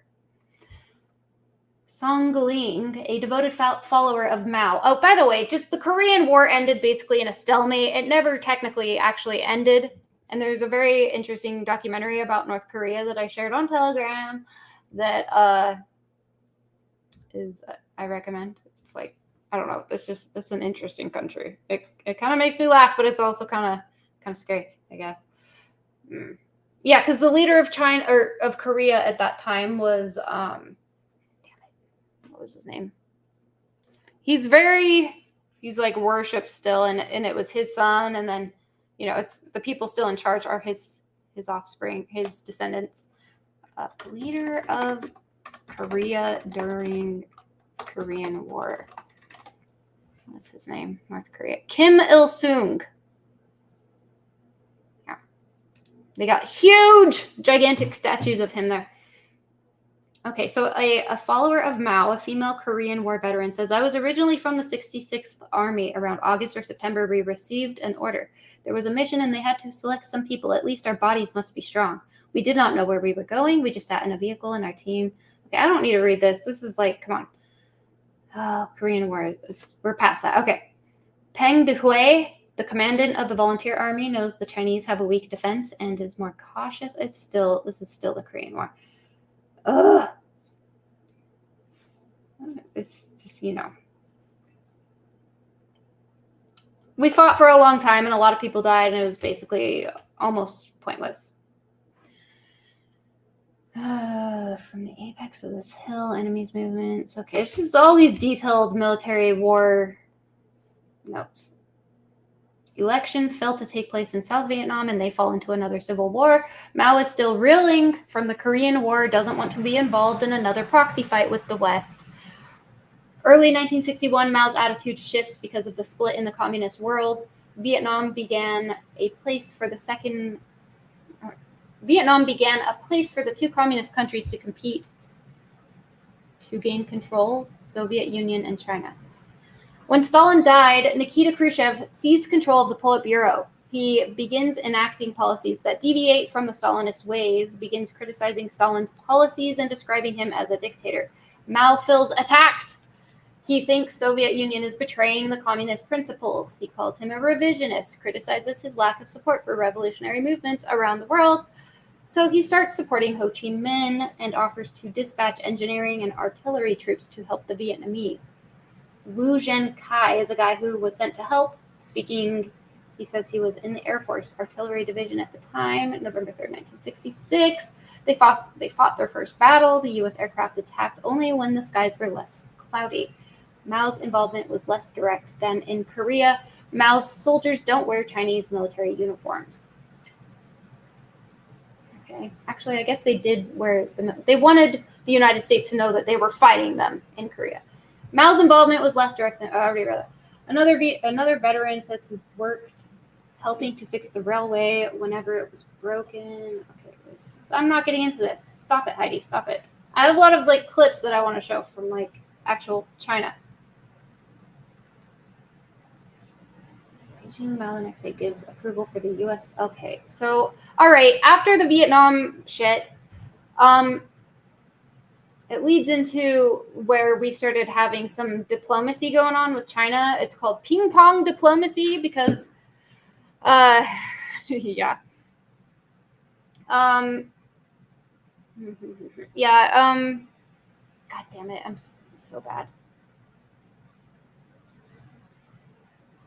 Declares a kung fu revolutionary? What? I don't know. Maybe I should just start showing some clips. What was the Cultural Revolution of the Proletariat like? Okay, so there's something called the dictatorship of the proletariat, which is supposed to take place. It's supposed to be temporary and take place in between the revolution and what is like the people leading the country.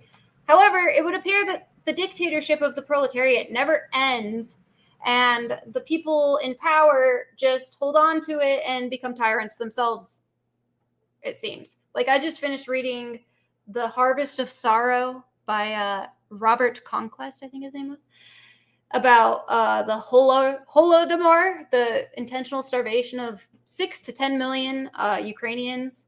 They called them kulaks, but it's like, that's just something to call them because the kulak was the enemy. You know, it was like, oh, they're hoarding grain and they don't want to join the collective and they're enemies of the Soviets. And anyway, it just seems like this dictatorship of the proletariat, from what I've seen, never really ends in these situations. It just keeps terrorizing people.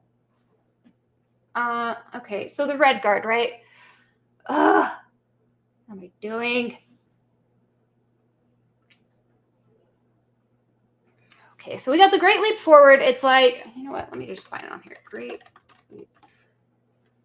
July 1959, Mao gathers leaders of the party to correct issues with the Great Leap Forward. Well, I wanted to find where it started.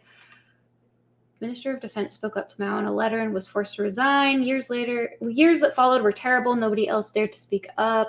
Yeah, it was a pretty miserable failure. You'll get apologists trying to say like Mao isn't as bad as they say, and I do have an open ear to that because I have noticed that, you know, the way they really try to demonize and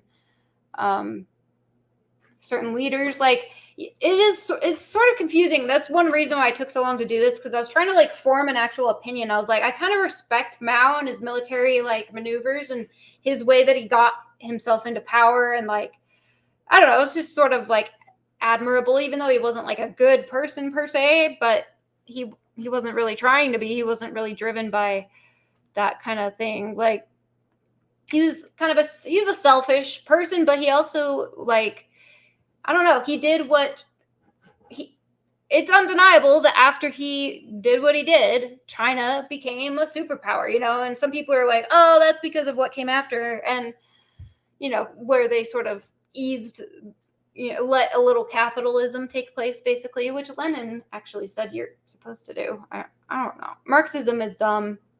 Like, sometimes I get into it. I'm like, yeah, like, workers unite. Like, I'll sort of feel it. But then it just doesn't work, you know? And it's like, it's all about like jealousy and hatred and like turning people against each other.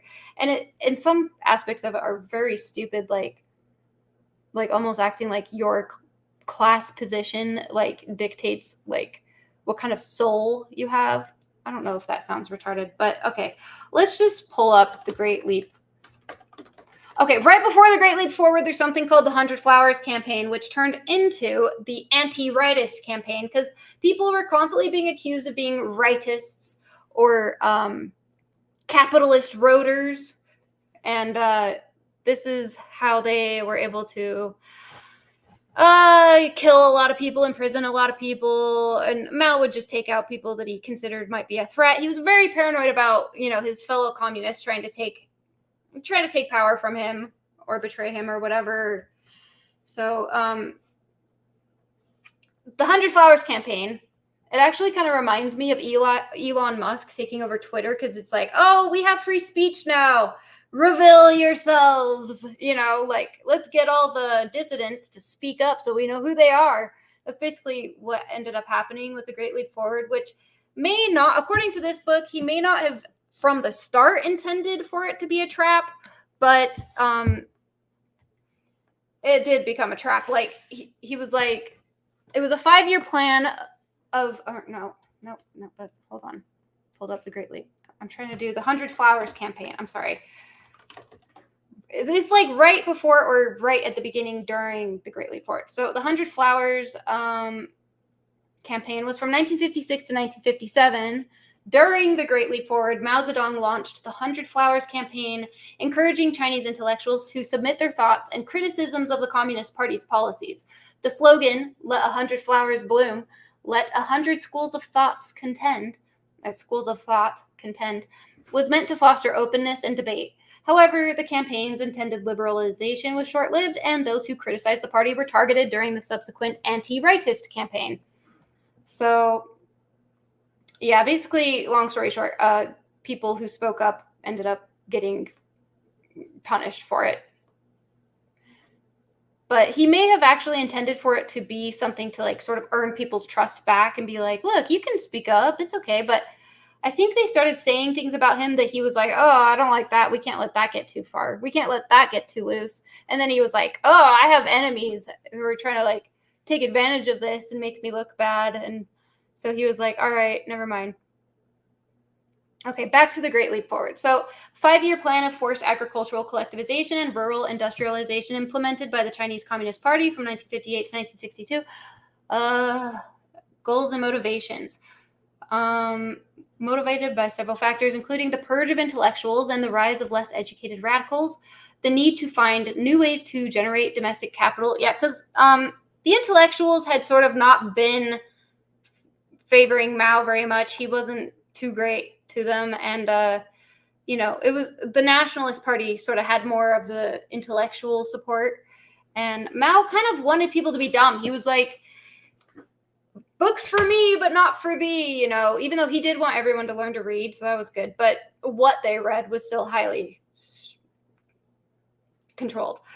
And so he loved his books, but he didn't want necessarily everyone reading those same books as he was reading. Okay, so the purge of intellectuals, the need to find new ways to generate domestic capital, rising enthusiasm about the potential results of mass mobilization, reaction against the socio-political results of the Soviet development strategy. So they formed communes where people were, they were all living together and eating together, and they didn't want, Marxism is about the destruction of the nuclear family. They don't like, they don't want you raising your own kids. They don't want you teaching your own kids. They don't want you having like family dinner in the privacy of your own home. They don't even really want you to have love. They don't really want you to, date people and become close to people, because they want you to be close to the state. They want your family to be the Communist Party. They just didn't really want you having privacy or personal relationships that were strong bonds that could compete with, your love of Mao, basically. So they were trying to go too fast, and they weren't able to, like, the things that people that didn't know anything about how to farm were dictating how things should be done. So they're planting things too close together, and they're doing everything wrong. They're not letting like the people who are experts at doing it like decide how it's done. So the yield was bad, and it kept getting worse, and people didn't have food. And because people were scared to admit that they were not succeeding with this, they lied about how much they had produced. And because of that, the quotas were increased. So then they were forced to hand over to the government basically all of their food, and people were starving to death. There was cannibalism. It's very, very sad. Like, very disturbing stories come out of that. Frank Decoder, I think his name is, wrote quite a few books about it. Someone accused him of being like anti-Chinese, like being funded by someone to like be anti-Chinese, but I don't know. It was just bad, and it didn't work out very well at all. It was the greatest famine, basically, of mankind in history.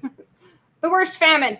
30 to 45 million deaths due to starvation, execution, torture, forced labor, and suicide. Oh, yeah, so he was all about, like, gender equality, right? So even the women out there with, like, deformed, bound feet, or, like, having to do like manual labor and stuff, so that probably wasn't too fun. And he was like really unrealistic about what women were capable of. He was like expecting them to do the exact same kind of physical labor as men. And man, I can't even imagine doing that with the bound feet. Like, I got a little documentary about the bound feet that I kind of wanted to look at, but I don't know. It's not really on the topic, but I kind of want to. Let's see. The party brought together 7,000 cadres to bring about the end of the Great Leap Forward in 1962. Well, that was good. The senseless quotas. And the world basically knew nothing about this tragedy. We had a very tight lid on letting people know what's going on. Responsible, going to the history books. Mao decided. Some guy, in my notes, say, need to get his name. Tells Mao the starvation is Zhou and I, is you and I are responsible, and that will go into the history books. And Mao decides this man is his enemy. I think that was Liu Shaoqi. Oh, here's the sad Cultural Revolution documentary. Damn it. Everything's out of order. Okay, let's just look at the feet. Hold on. Let me show you their disgusting feet real quick. Because it's very, very disturbing. Here we go. Yeah. Hold on. Share screen. There we go. You like that? Look at that. I didn't even realize how intense it was what they do to them. They break the arch of the foot and shove it up. And their toes are all bent, broken underneath the foot. So you're walking on your broken toe bones. Fucking horrible. Can I share another one? Let me see. Sorry, it's gross, but I don't know. It's just, I just want to show it anyway because it's so disturbing. That looks like it's like, those are her toes. This is like this old lady. It's like they're trying to make it look like a high heel almost, but yeah, they break the arch and it's just horrible. Anyway, okay, I'll get it off. I'm sorry. But making those women do manual labor. So yeah, he's not very smart.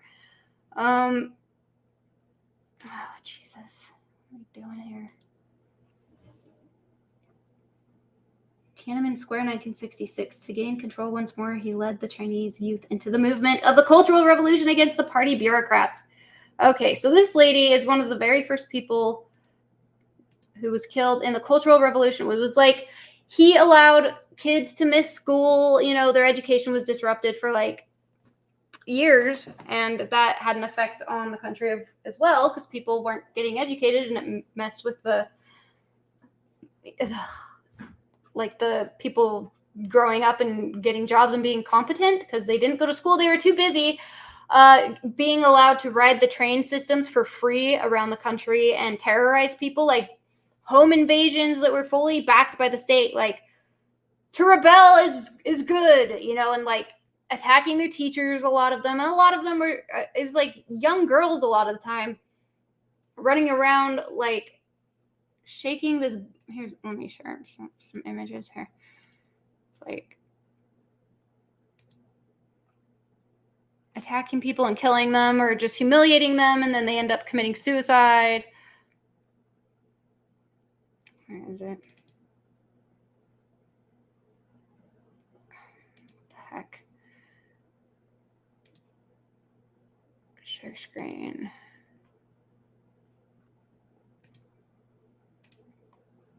I don't know. That's just a picture. Hold on.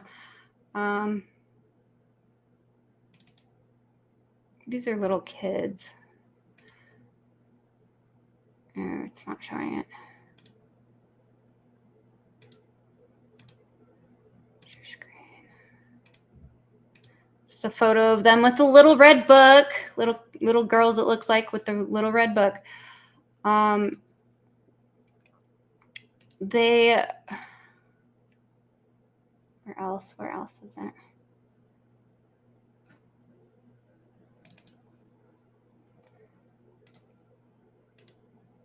Yeah, it's terrible.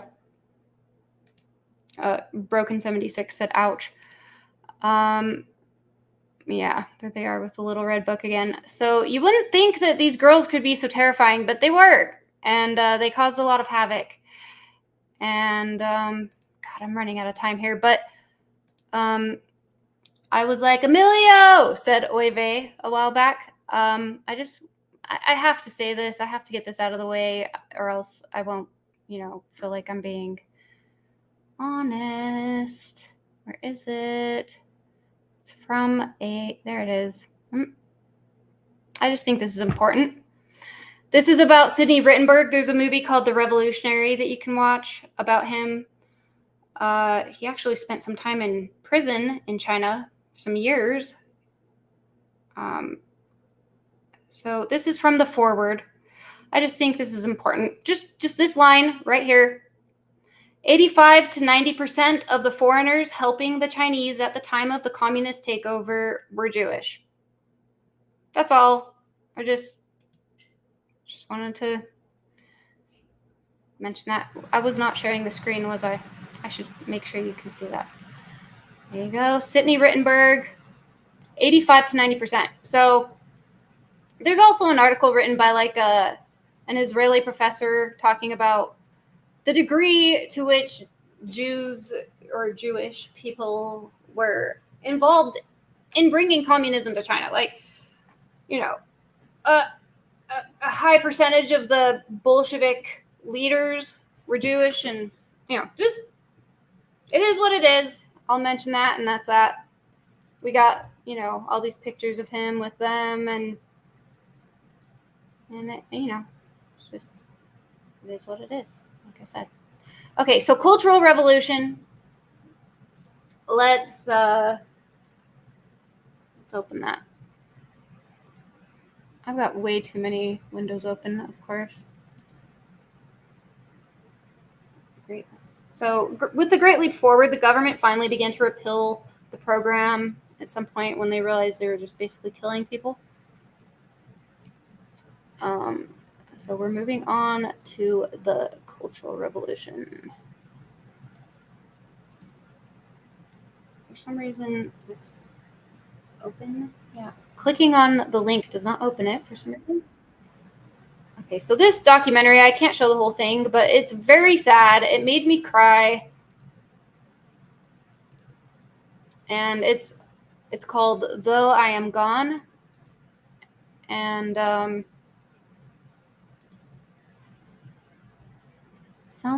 same amount that are bringing it to America. Yeah.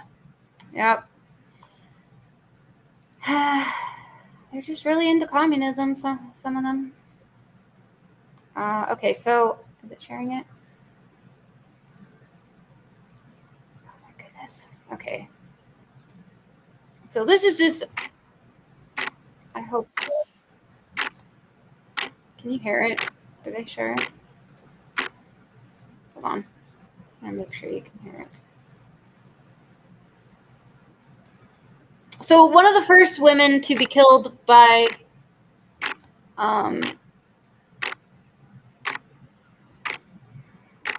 good, you can hear it.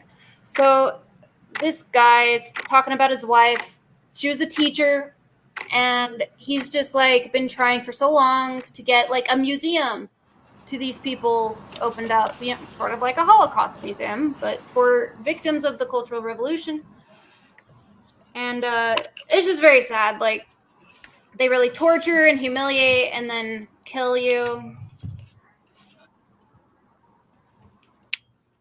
Archie. You can't watch the whole thing, so let's see. Oh God, there's a photo of her dead. He took photos of her because he just wanted to make sure it was documented. Wang Jingyao, 85 years old. He has died now. I looked into it, and apparently he died. He's not still around, but yeah. Vice principal of the girls' middle school attached to Beijing Normal University. It must have been traumatic for you to take pictures of your wife's body. Definitely. 这个目的很明确。 But I was determined to record the truth of 我 history. 要把历史真相记录下来。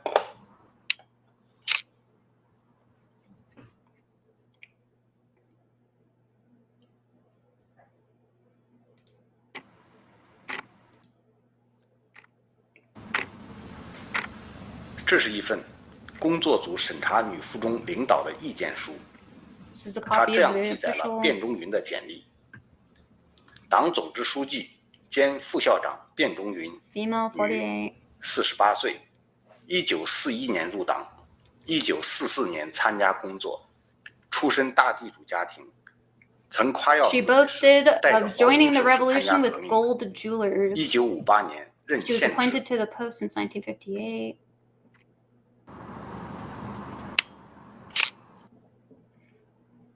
A big character poster from that time. Hold up your pig's ears and listen carefully. We'll hack you to pieces if you dare act wildly. Class 3, grade 4, girls middle school. 就是这个漫画当时是贴在什么地方？当时贴到我们 That 家 was 的 posted 大 on their front 门 door.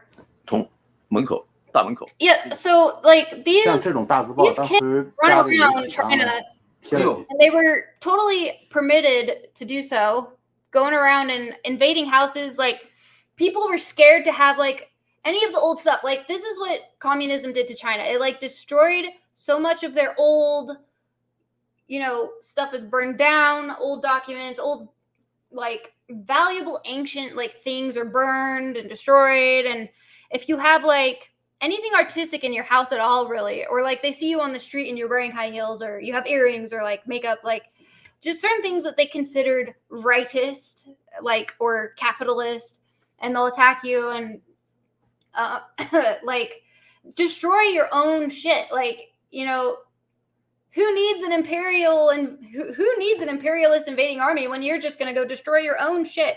I mean, I can understand that they were like, something has to change. The old ways have to die. They haven't served us well. We have to start something new. But it's like, man, like, that's just so disrespectful to your history to like be going around doing that and destroying things that you can never get back and renaming roads with things like anti-revisionist road or like really stupid uncreative names for different places and stuff and just torturing your fellow people, you know, like, and a lot of people are like settling personal scores with people that they thought had mistreated them or whatever, and it has nothing to do with communism or capitalism. They're just taking advantage of the opportunity to terrorize people that you don't like. And I wanted to get to, I should have saved like a clip from where it was, but there's this wall where they put up, you know, like new stuff on the wall. What do they call it? Democracy wall or something, ironically.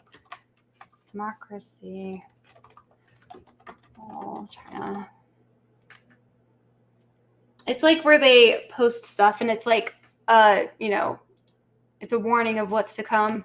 The democracy wall movement emerged in the aftermath of Mao's death. Okay, well, no, because what I'm talking about is like something else. It was called something else, I guess. Okay, yeah, sorry, I just 照下，这个然后就把东西就往外这个 smashed everything and burned whatever could be burned. 能烧的就烧，像我们这个 Many scholars lived in this area. 这个社科院的研究人员吧。 So book burning was the usual scene. 当在院子里面就开始烧，就这样情况。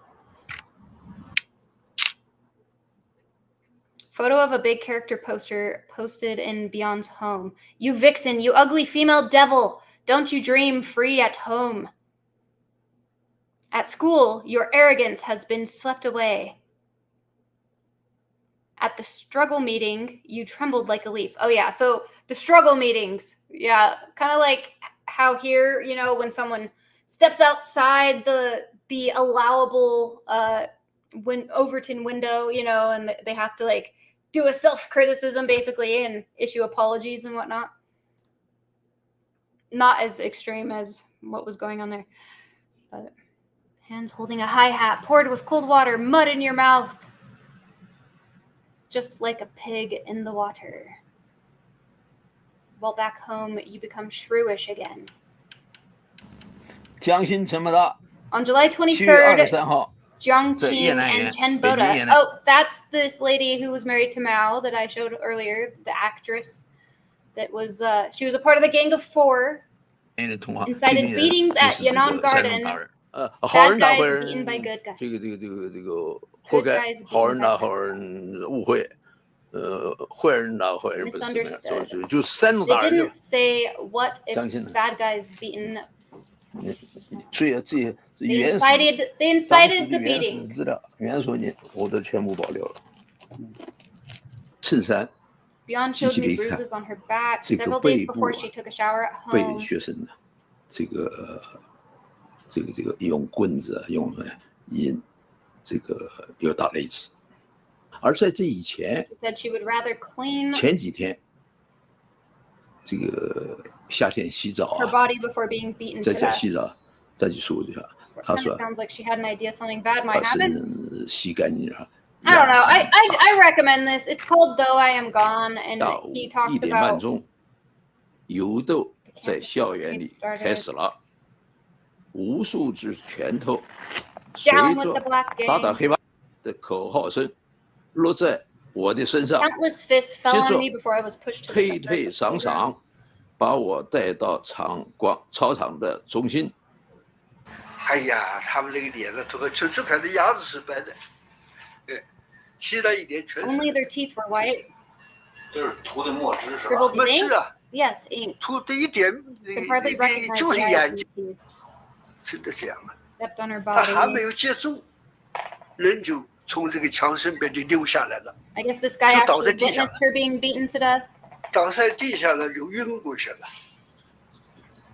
晕过去的有一个女生呢， You 她就 fake 骂他：“你 death. 装死啊！你刚才在小张上 It's 一张 just interesting how cruel they were able to incite these young people to become. It's very tragic. I can't spend too much time on this. Yeah, the Red Guards. Mao is one of the great mass murderers of the 20th century. 50 years after, authorities still refuse to acknowledge the Great Famine or accept responsibility for it or draw lessons from it. The figure for the death toll divides historians. Some say at least 36 million. Frank Dakota estimates at least 46 million. Others say 55 million. No memorials except a humble one a peasant put up in memory of the victims of the Great Famine 1959 in the countryside. I'm going to skip that. By the time of the May 4th explosion, a new culture movement had become the major force motivating change among China's intellectuals. It grew out of the journal New Youth, founded in 1915 by Chen Dushu, a Peita humanities professor. This movement was an attack on China's entire cultural heritage, including subjection of women and tyranny of the ancient authoritarian family system. Until the conscious life of the nation had been transformed by education, they said it was useless to seek political change. Hu Shi, who had studied under philosopher John Dewey at Columbia University, came back to Peita in 1917, resolved not to talk about politics for 20 years. Hu represented the common sentiment of the group, which drew a sharp distinction between intellectuals and politicians.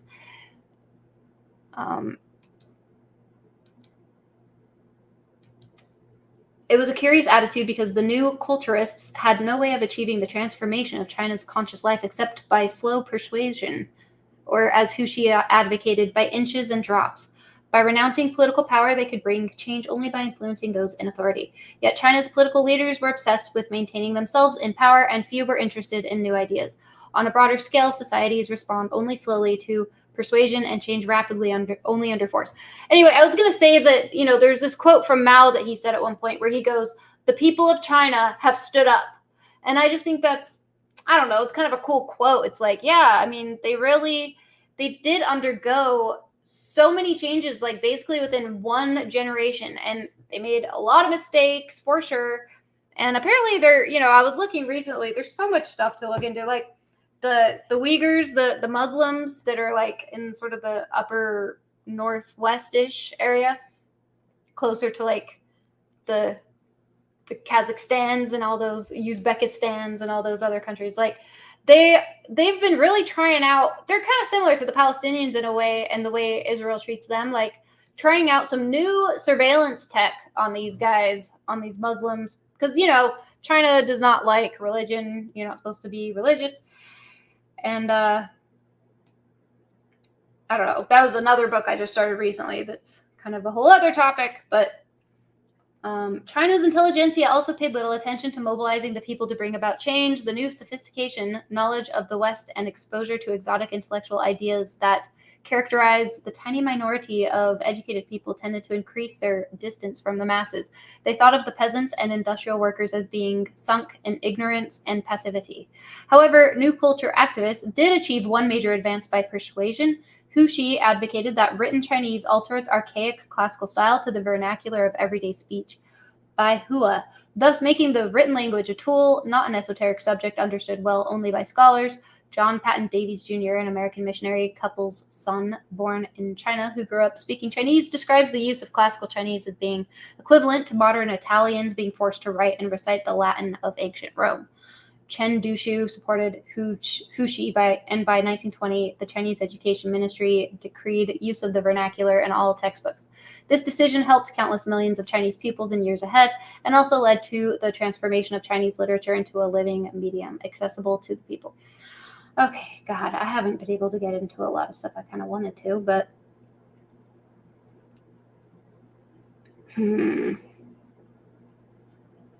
Churchill's debts and the money men who saved him. Okay. Got Churchill stuff in here all of a sudden.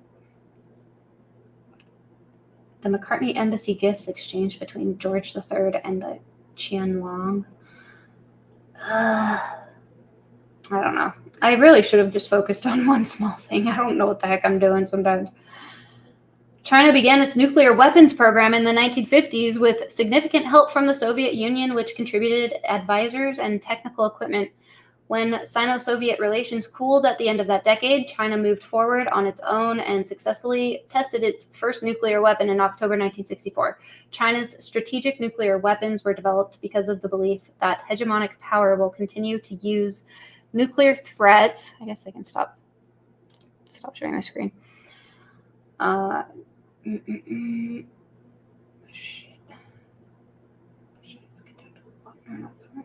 What the heck? Nuclear threats and blackmail. China signed a secret agreement with Moscow in 1951, through which China provided uranium ores in exchange for Soviet assistance in nuclear technology. China made remarkable progress in developing nuclear weapons in the 1960s, and the first Chinese nuclear test was conducted at Lopner on October 16, 1964, a tower shot involving a fission device with a yield of 25 kilotons. Despite the termination of Soviet assistance, China committed itself to continue nuclear weapons development. Tank Man! We gotta get into Tank Man. We gotta show Tank Man. Come on. Open hyperlink. So this is later. This is like 1989. You know, we time travel here. We jump all over the place. Is it? What the hell? Why is the video so little?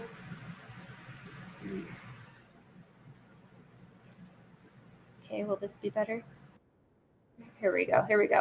This is the guy who stood up to the tanks back in 1989. He was trying to protest. You know, this is long after Mao. But I gotta show it. I'm talking about China. I gotta show it. This guy was just like walking home with his groceries, and there was a protest going on. You know, some people in China, you know, would rather have democracy, you know, and be more like the West, I guess, but they get suppressed very strongly. Okay, anyway, it was a famous event. So. Cracking down on the...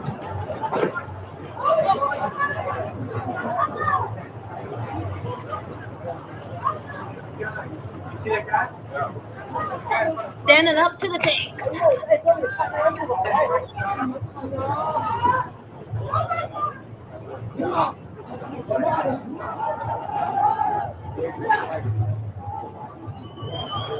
We don't know who he is. They just call him Tank Man.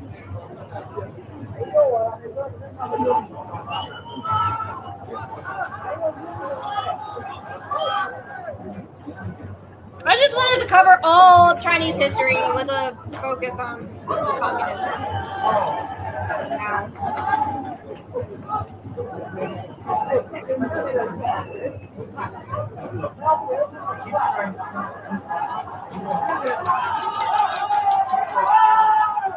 Climbs up on the tank.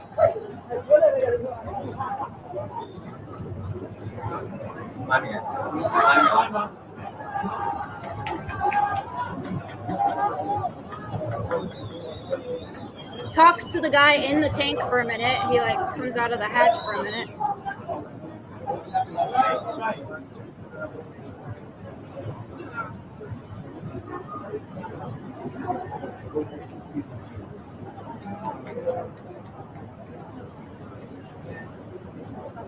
They're like, get out of here. We don't want to have to murder you on TV.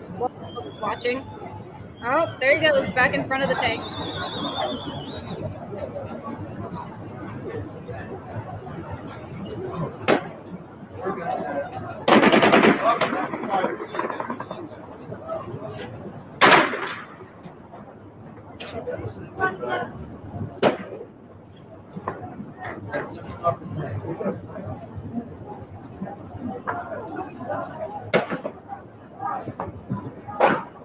And then his fellow citizens are like, get out of here. You're going to get murdered.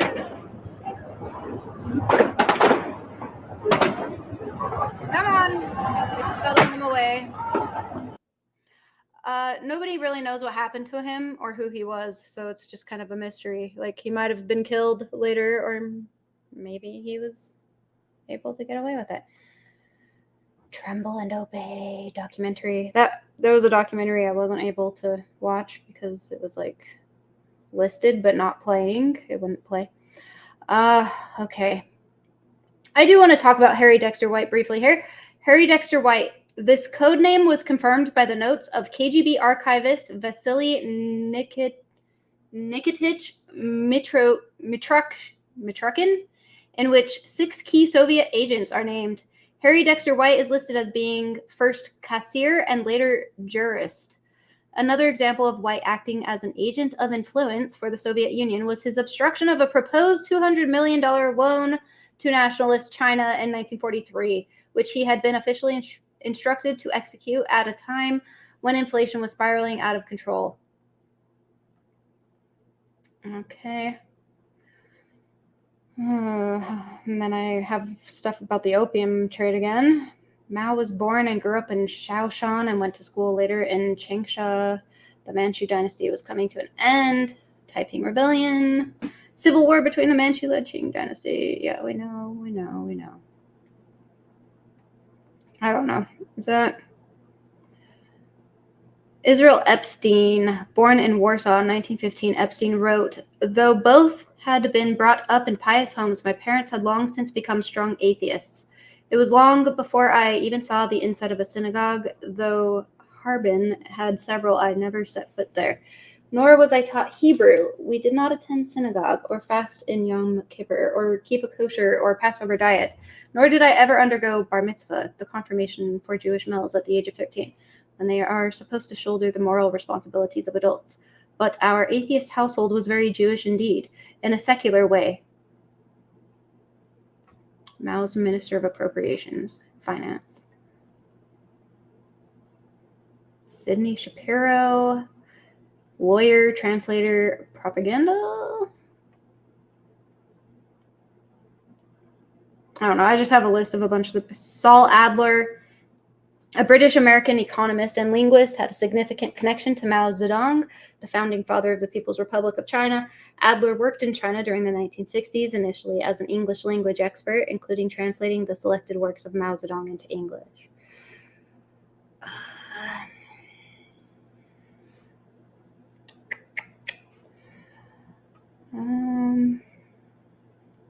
Here's a quote from Chiang Kai-shek,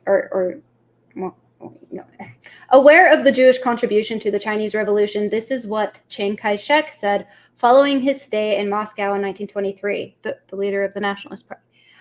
Most of the Russian leaders holding responsible party and government positions who expressed regard for Dr. Sun and sincere desire to cooperate with China in her national revolution were Jews, the only exceptions being Kamenev and Chicherin, who were Russians.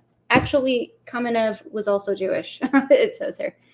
These Jews aroused my special interest. I found that men like Trotsky, Zinoviev, Radek, and Jaffe were, comparatively speaking, more concerned with the question of cooperation between the Kuomintang and the Russian Communist Party. Yeah, they were trying to get them to sort of unite for a long time, but I guess it wasn't really going to happen.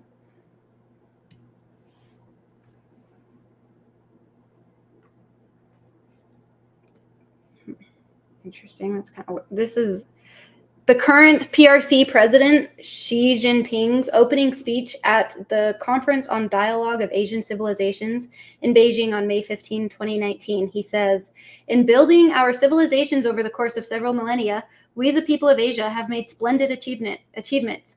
I think of literary classics such as the Book of Songs, the Analects of Confucius, the Talmud, 1001 Nights, the Rig Veda, and Genji Monogatari, Ministry of Foreign Affairs of the People's Republic of China, 2019. Oh, okay. So the Gang of Four got. What am I doing? Okay, so the guy who took over after Mao died. I didn't even get into Lin Biao. Lin Biao was like supposed to take over after Mao, but he started not trusting him towards the end there, and Lin Biao kind of could sense that it was happening, so he made his escape with his family. His stupid daughter like tipped people off beforehand, so they knew he was going to try to escape. But he was like a military leader, and they ended up crashing at the end. Long story short, they didn't make a successful escape. Their plane crashed. They probably ran out of fuel. Okay, so the Gang of Four, right? The Gang of Four, which his wife, Lady, was a part of. She said at some point, she was like, "I was Mao's dog, and who he told me to bite, I bit." But here's like their trial that took place shortly after. She ended up committing suicide after being sentenced to something. In 1980, the trials of Lin Biao and the Gang of Four began.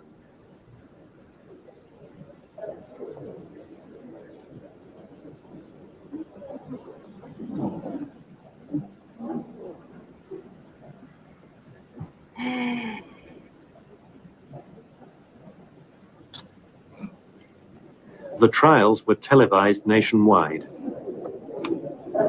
By showing the way the Gang of Four was tried, Deng Xiaoping wanted the people to realize that a new age had arrived.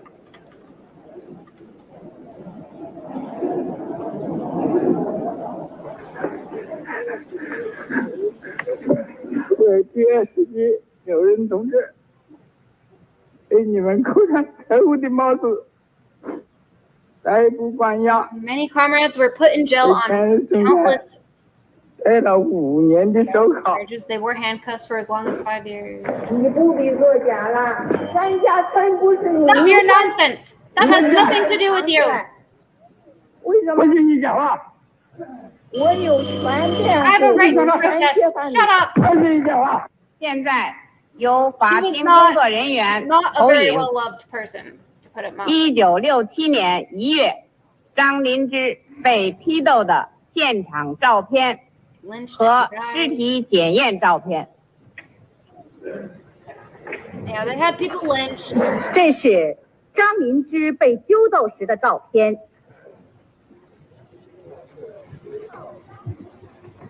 这是1967年1月22日， January 1st, 67. 张灵芝被迫害致死后的尸体检验照片。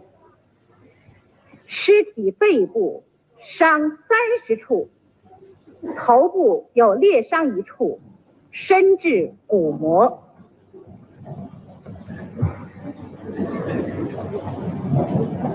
这可以有你们说的大量事实，那是在鸡蛋里头捡骨头，捡来捡去。一个中国京剧院的录音放了多少次？一个什么东西？这个法庭这个6次，也说明问题嘛。 This piece of 他们 evidence, 说的我 that 才 piece 知 of 道的。 evidence. What kind of trial is this? 通过筹划我，筹划毛泽东主席，筹划1万人民参加的无产阶级文化大革命啊！毛泽东主席的妻子38年整了， 38 years. 认识还不止，共患难了。战争的时候，唯一留在前方追随毛泽东主席的，只有我一个女同志。 No one could understand him better than I.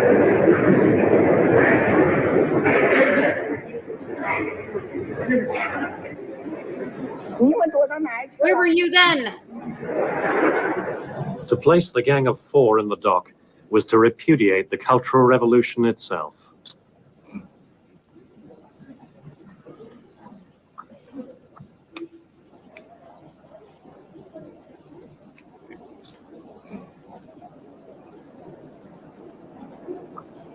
I want to read some notes I have about Harry Dexter White, some more.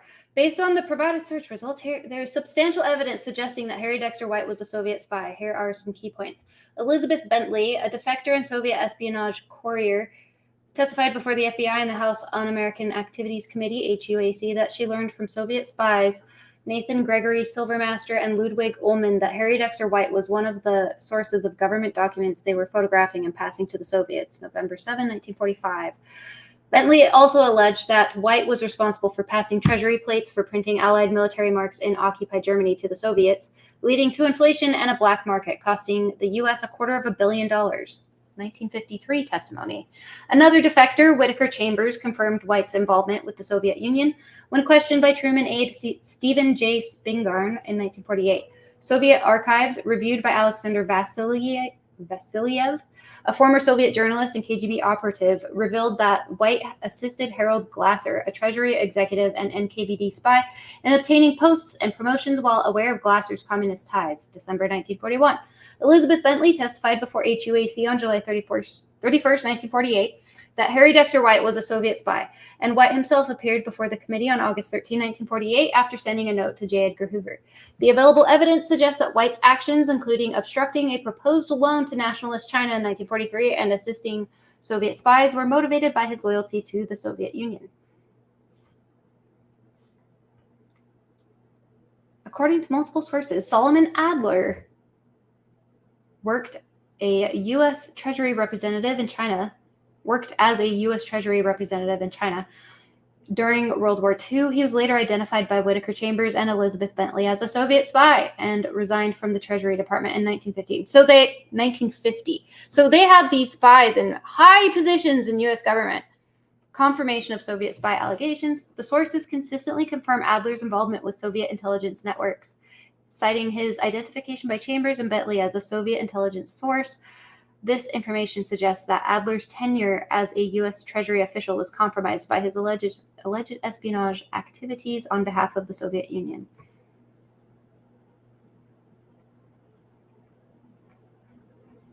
And then I started, what is this? Guy talking in defense of Mao. Fascinating look at Chinese Cultural Revolution. Is it fascinating?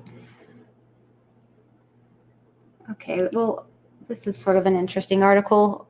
I haven't really gotten into like the whole Khrushchev and water wings on Mao, humiliation, and the Sino-Soviet split. This was just sort of a funny article because it's like the list of things that Nikita Khrushchev would never be and could not do was long. Some of them would change history. It has been seriously suggested, for example, that the reason Khrushchev survived the murderous Soviet-era purges of the paranoid 1930s and early 1950s, when tens of thousands of other apparatchiks were rewarded for their loyalty with a bullet in the back of the neck, is that standing just 5 feet 3 inches tall, he was the one member of the Politburo who did not tower over the man he would replace, the 5'6" Stalin. It is also possible that had he been a better swimmer, the disastrous break between the communist parties of Russia and China, the Sino-Soviet split, which would help guarantee the West victory in the Cold War, might have been averted. explaining why Khrushchev's prowess in the pool mattered means explaining Khrushchev. The Soviet premier came from peasant stock and was working in a mine when revolution came to Russia in 1917. For years afterward, he was a minor player on the Soviet stage and a figure of fun to many senior communists. The perception that he posed no threat indeed became a major asset. Barely educated, he had only 4 years of formal schooling, and hailing from a rural backwater in the Ukraine, Khrushchev was sometimes coarse, often foul-mouthed, and all too easily intimidated by an effortless patrician such as the British Prime Minister Harold Macmillan, who stood 6 feet tall and was a former... It keeps talking about how tall people are. Where's the... Oh, there's Marilyn Monroe. Listens to Khrushchev during the Soviet premier's 1959 visit to Hollywood. Oh yeah, I didn't even get to the ping pong thing. Yeah, there was there's a ping pong tournament going on in Japan, and this American ping pong player, I guess it's the Olympics? Is it the Olympics? This ping pong player accidentally got on the wrong bus and found himself with the Chinese players and struck up a conversation about how he would like to visit China. And then Mao would take these sleeping pills at night, so he had told people, like, if I say stuff after I take my sleeping pill, like, disregard it. And so he's like passing out at the table and like falling asleep in his soup practically, and like tells someone to call and invite the American ping pong players to China. And they're like, do you want to repeat that? Are you sure you took your sleeping pill? And he's like, yeah, do it. I mean it, do it. He's like, did you not hear me? Do what I said. So he was like insisting, and that sort of, for whatever reason, that opened up the communication channel so that they could get in touch with Kissinger. I also read his book, but I don't even remember it. It's been so long. So, yeah. Mao was pretty old by then. He was getting harder to understand. He had to have, like, translators. He had Lou Gehrig's disease, I believe. Okay, so Khrushchev made a second state visit to China 8 years after his first in 1954. Khrushchev's memoirs disparagingly described the atmosphere as typically Oriental. Everybody was unbelievably courteous and ingratiating, but I saw through their hypocrisy. I remember that when I came back, I told my comrades conflict with China is inevitable. Returning in the summer of 1958 after several stunning Soviet successes in the space race, including Sputnik and an orbit of the Earth made by a capsule carrying a dog named Laika, the Soviet leader was amazed at the coolness of the senior Chinese officials who gathered to meet him at the airport. No red carpet, no guards of honor, and no hugs, interpreter Li Yuren recalled, and worse followed when the Soviets unpacked in their hotel. Remembering Stalin's treatment of him all too clearly, yeah, Stalin was kind of a dick to Mao. Mao always talked good about him, though. Mao had given orders that Khrushchev be put up in an old establishment with no air conditioning, leaving the Russians gasping in the sweltering humidity of high summer in Beijing. When talks began the next morning, Mao flatly refused a Soviet proposal for joint defense initiatives, at one point leaping up to wave his finger in Khrushchev's face. He chain-smoked, although Khrushchev hated smoking, and treated his Soviet counterpart, says Khrushchev biographer William Taubman, like a particularly dense student. Mao then proposed that the discussions continue the next day at his private residence inside the Communist Party's inner sanctum, a luxury compound known as Zhonghanhai. Mao had plainly done his homework. He knew how poorly educated Khrushchev was, and he also knew a good deal about his habits and his weaknesses. Above all, he had discovered that the portly Russian, who weighed over 200 pounds and, when disrobed, displayed a stomach resembling a beach ball, had never learned to swim. Okay, so this is just a funny image here. It's like Mao swimming in the Yangtze at the age of 72. His fat made him extremely buoyant. Okay? I don't know. Mao, in contrast, loved swimming, something that his party made repeated use of in its propaganda. He wasn't stylish. He mostly used a choppy side stroke, but he completed several long-distance swims in the heavily polluted Yangtze River, during which it was claimed that, with the aid of a swift current, he had covered distances of more than 10 miles at record speed. So when Mao turned up at the talks of August 3, dressed in a bathrobe and slippers, Khrushchev immediately suspected trouble, and his fears were realized when an aide produced an outsized pair of green bathing trunks, and Mao insisted that his guest join him in his outdoor pool. Anyway, he can't swim. He had to stay in the shallow end, and it was like, I don't know. They're doing like mental, like, he's doing psyops on him, I guess. His clumsy efforts with obvious relish, dived in the deep end and swam back and forth using several different strokes. So he's showing off what a good swimmer he is to Khrushchev. And Khrushchev had to wear, like, water wings. Okay, I don't know. I'm getting tired. What else have we got here? Mao at his cave house. I don't know. I've got, like, some random footage. China Cultural Revolution videos. Gang of 4. We can X out of there.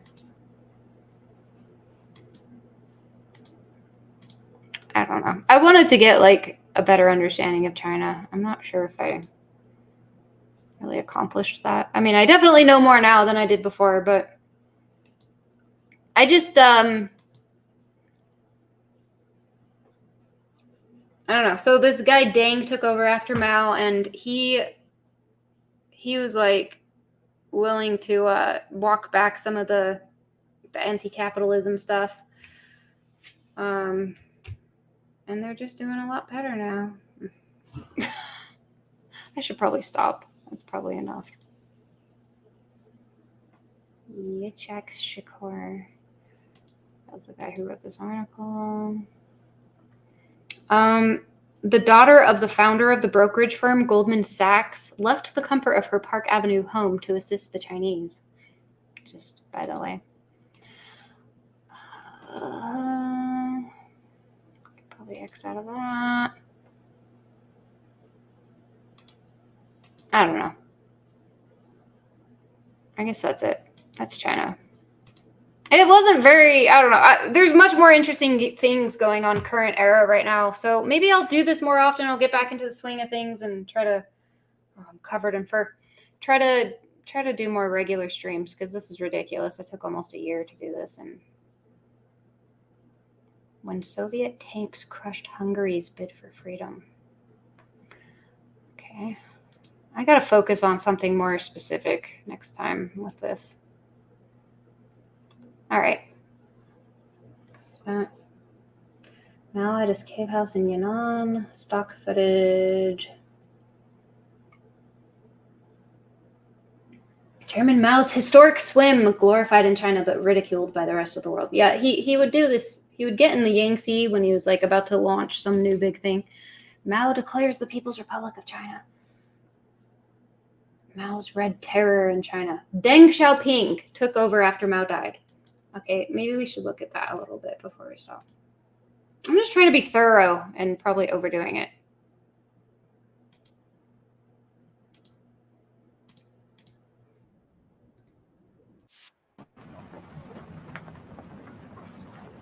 It is 1978. The Chinese economy has barely functioned in decades. Tens of millions of people have died. Did I share the audio? Oh God, I'm so paranoid about it. Yeah, okay. Because of Chairman Mao Zedong's disastrous economic and social policies. People in the countryside are starving. But they were doing better than they were. I don't know. It's hard to say. 我家我父亲我小孩都我送，那野菜、树皮、那鱼肉皮、那皮、叶子都能吃。 Life was so desperate that in rural Zhaogang, 18 peasant farmers did the unthinkable. 这个秘密地把土地分到各家各户，才实行了大包干。 They secretly farmed their own land. 如果我们不走这条路， If we didn't 我 take 们眼看 action, 不 we 是 all 死 would have died. Yeah, the collectives and the communes were not. They defied the communist system of collective agriculture and divided the land so that each family could farm its own plot. It sounded very much like what Mao called the capitalist road. 那干活的时候，天不亮就夏天了， We 一 rose 直干 before 到天黑。 sunrise and we worked until dark. 他是比着干，拼命干， We competed with 这 each 样干 other. 才 We 能捞到 worked 吃的。 very hard. We had food to eat. 制造以后不能忘记国 We 家的 had food, we handed over the 国家的 grain 公 to the 粮， government first. 剩下是我们自 The 己。 rest was ours.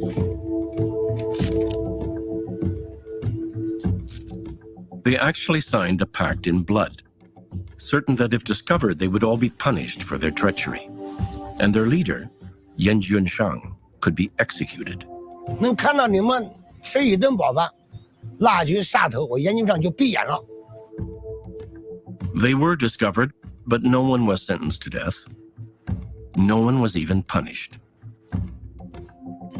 Instead, they were hailed as revolutionary heroes That's in Deng. Deng Xiaoping's emerging era of reform. He was a better leader, I guess. 18 peasant farmers in a remote, lonely village lit the spark that inspired Deng Xiaoping and ignited one of the most extraordinary economic transformations in history.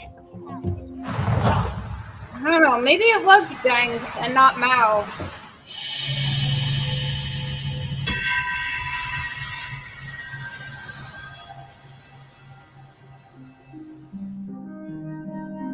Deng Xiaoping guided China from an impoverished rural country to an urbanized world leader in a single generation.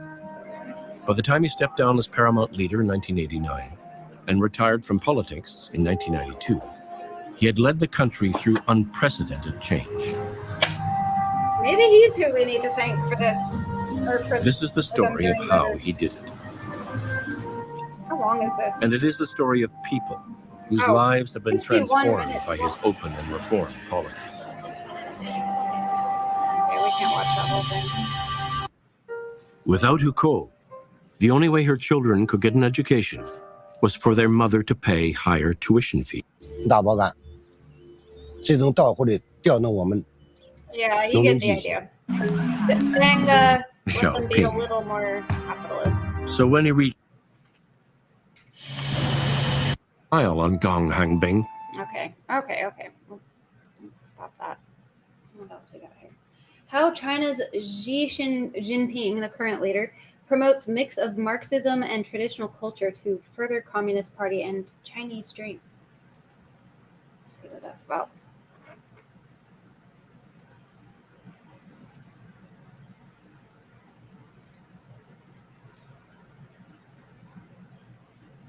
From traditional Chinese medicine to the Silk Road and cooperating with Central Asian countries in archaeology, President Xi Jinping is loudly in favor of promoting Chinese culture.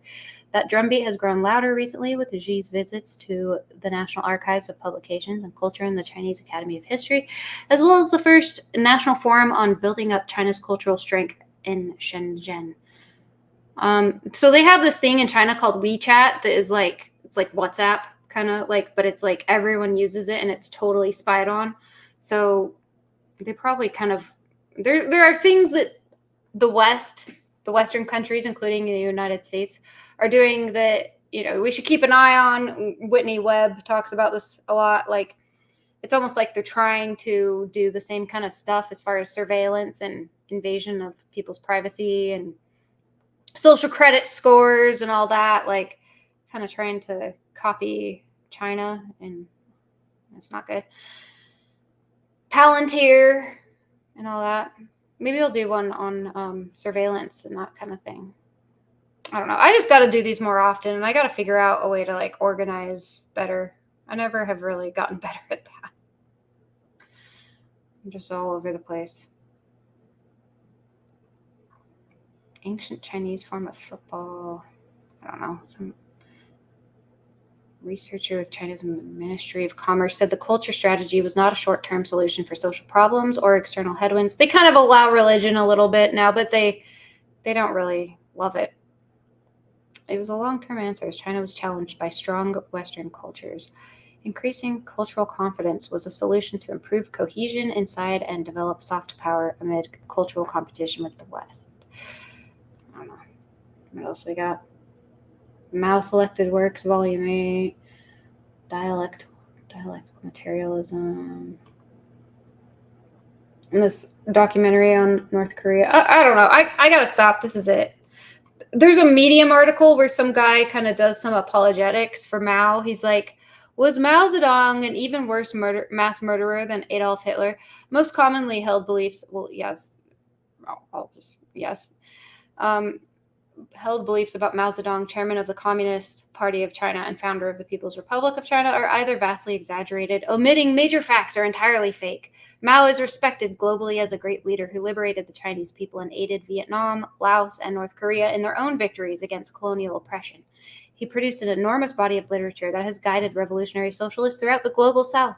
However, the myths continue to spread under the watchful eye of the U.S. State Department, the NED, and the Victims of Communism Memorial Foundation, which aim to discredit the achievements of socialism and depict anti-imperialists as monsters. While Mao was not a perfect leader, claiming that he was a mass murderer akin to Hitler could not be further from the truth. I don't know why I look at like opposing viewpoints and stuff. Myth: Mao was a mass murderer who killed 60 million Chinese people. Reality: even during the 3 bad years of famine, Chinese life expectancy continued to rise. The number 60 million is completely made up to undermine Mao's legacy and achievements. Even the higher estimates of losses China suffered during the Great Chinese Famine of 1959 to 61 ranged to between 15 million and 30 million. Anyway, so they're just downplaying all this stuff. I didn't even mention, like, there was this campaign they did where they wouldn't let sparrows land because they wanted to kill the sparrows. They exhausted the sparrows by like not letting them land. And people would like go and like put spikes everywhere so they couldn't land on things, and like when they did land, they'd go disturb them, make them fly, so they would drop dead of exhaustion, and that ended up causing a big problem with the famine that was already going on, because that caused it went out of balance with the local, like the locusts, which the sparrows ate, ended up eating the crops instead, so it didn't work out. But this guy says that that's exaggerated. It was a mistake, but it wasn't like, you know, I don't know. Mao killed the sparrows. Myth: Mao committed genocide of the Tibetan Buddhists. The Dalai Lama fled China as the People's Liberation Army approached his home. The Dalai Lama now advocates for Buddhist rights abroad. Reality: Mao ended nearly 7 centuries of brutal feudalism and absolute theocratic rule in Tibet. The Tibetan working class embraced socialism and overthrew the feudal priestly class that owned them as slaves. The People's Liberation Army liberated Tibet in the year 1951. I don't know. I guess the truth is probably somewhere in between. You know, he's not like as big of a horrible monster as they might say, and he's also not that great. Let's see. I don't know. I've been reading about China for so long. I just wanted to do like, I don't know. I just kept preparing and just never really getting there to where I wanted to be. So I just decided to do it. I didn't even really plan on doing this today, but I was like, you're never going to do it. You should just do it. Yeah, here's the girls loving Mao, running around terrorizing the teachers. Oh, there's a blank. Oh, no, it's not blank. What's this? Let's see this. In 1966, Chairman Mao Zedong launched the Cultural Revolution. He told Red Guards to attack those in authority who had strayed from the true communist path. At Amy Lee's school, 15 and 16-year-old children who were Red Guards turned on their teachers, forcing them to run round in circles. Run around the playground, the sports ground. Run. If one is too tired or whatever, when the Red Guards were too tired or fell over, the Red Guards would kick him or her. Most of our teachers were women, and use belts to belt them. Oh. One teacher asked, "Can we have some water?" And some Red Guards don't know where they a bucket of urine. Get a little bucket. Yeah, the things they did were disgusting. They were like anally raping their teachers and shit, and like causing them to have heart attacks and die. Really horrific shit. You know, the Red Guard might come to our house. We better get rid of all of our art and paintings and literature of anything that was like culturally, historically Chinese, and replace it with photos of Mao. Like one lady talked about having an entire room of just pictures of Mao. The urine. Said drink this. And she said, this is, you can't drink it. Then they just kick, dash. The urine was actually poured to her face. And then another one got some waste, smell waste, said, anyway. The American version of this would be like racist, sexist, xenophobic, get them. One of you are hungry? Miss Liang was the Communist Party representative at the school, the party secretary. Amy was next door as Miss Liang was beaten by young Red Guards. Miss Liang was shouting, crying, said, you shouldn't do this. This is not right. And I'm revolutionary. Beaten through the night. Finally, her cries stopped. Our party secretary was beaten to death that night.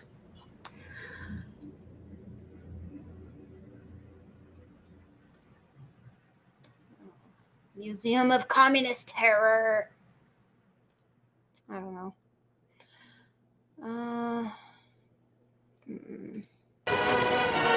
The great Supreme Commander, Chairman Mao, issued a world-shaking call to us. You should pay attention to state affairs and carry the great proletarian cultural revolution through to the end.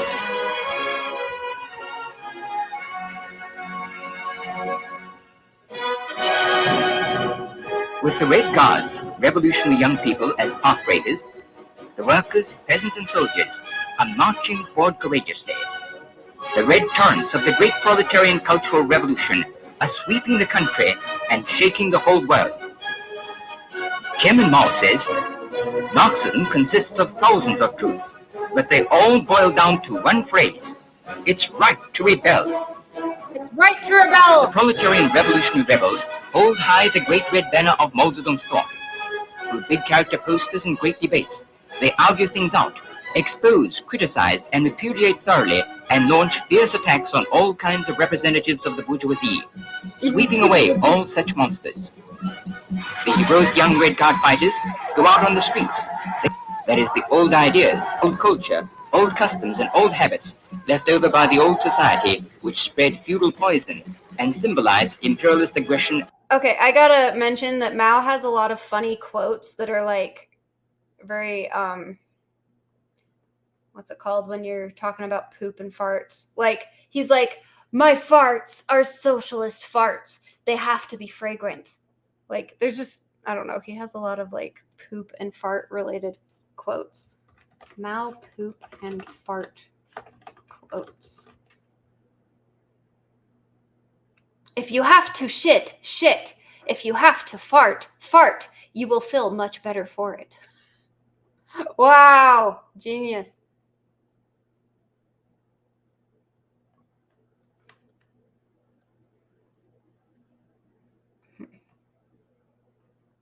And he had a lot of like young girls like towards the end there that he would just sort of have around that were like sort of his companions, but also just, you know, for sex stuff. And capitalist exploitation. They're destroying old shop signs and replacing them with revolutionary ones.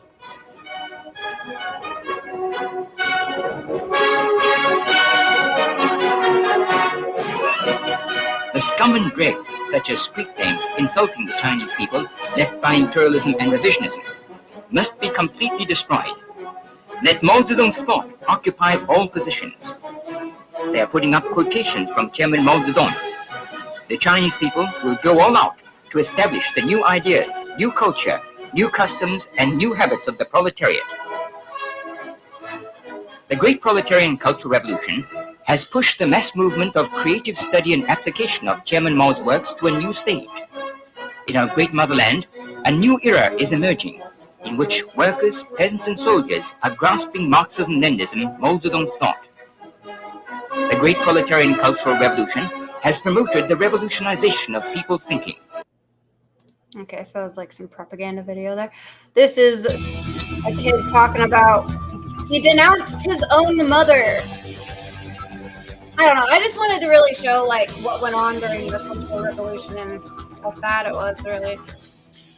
Old customs, old culture, old habits, and old ideas. The so-called Four Olds, in fact, the target of Mao Zedong's Cultural Revolution. It was a campaign designed to purge the communist leadership of anyone branded anti-revolutionary or bourgeois. China's youth led the charge, forming large groups of so-called Red Guards right across the country. The trouble was, though, that the Four Olds were never defined, meaning thousands of historical sites and religious artifacts were destroyed, schools and places of worship reduced to rubble, public bodies and institutions wrecked. As the military and ordinary workers joined the movement, individual turned against individual. Many, particularly intellectuals and government officials, were beaten, tortured or killed. Millions of others forced into the countryside to work in the fields, many then dying of famine. Mao himself became like a cult, leading to people virtually worshipping him as a god. Including people in the West.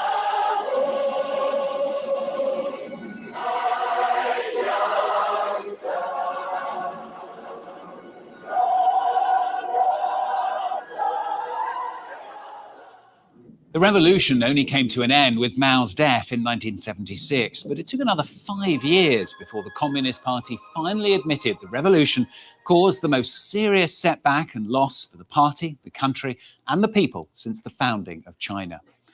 Well, 2016 has seen the 50th anniversary of the start of the Cultural Revolution. And yet, in China, there's been hardly any mention at all. Its people, though, particularly those over 50, many of whom remember it well, will never forget. Well, Pierre-Philippe Berson revisits Beijing for France 24. This might get cut out of the video. I don't know if it's like copyright. He comes to this place almost every month. Commentary. It softens his pain and helps solve his conscience. For Zheng Hongbing, the Cultural Revolution is a time of shame.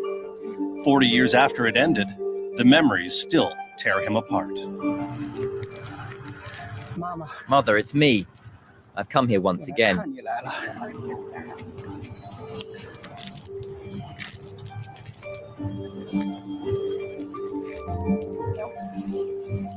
He mourns at his mother's graveside.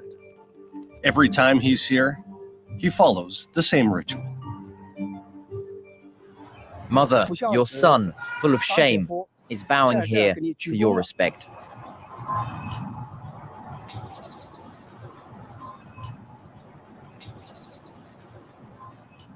His mother died more than 40 years ago, but Zheng Hongbing still carries with him the guilt. He still struggles with the pain, even today. On February 13th, 1970, during the Cultural Revolution, I did something very bad that I still regret. I denounced my mother to the Red Guards just because she had criticized Chairman Mao.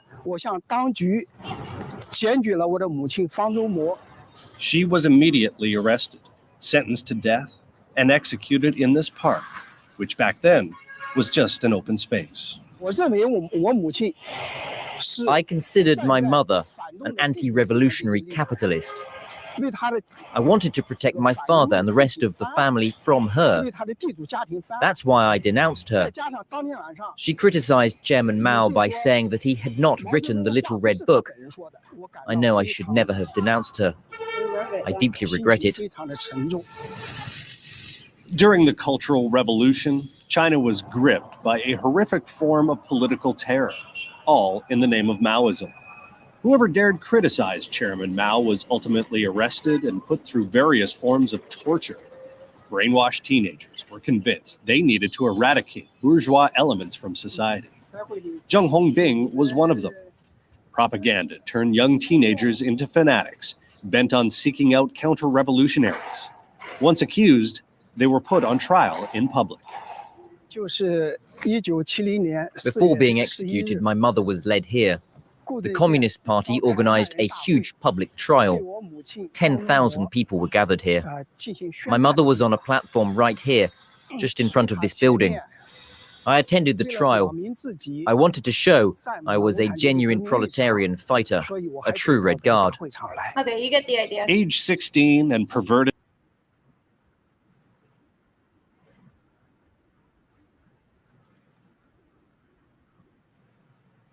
So, I don't know. This guy who is like making excuses for Mao, he's like, he claims that Mao didn't just kill any land, because he was known for killing a lot of landlords. And he says he didn't just kill landlords just because they owned land. Mao collectivized the land of the landowning class during the land reforms. Former landlords themselves continued living in China along with the rest of the Chinese people, including my own paternal grandparents who were once part of the landlord class.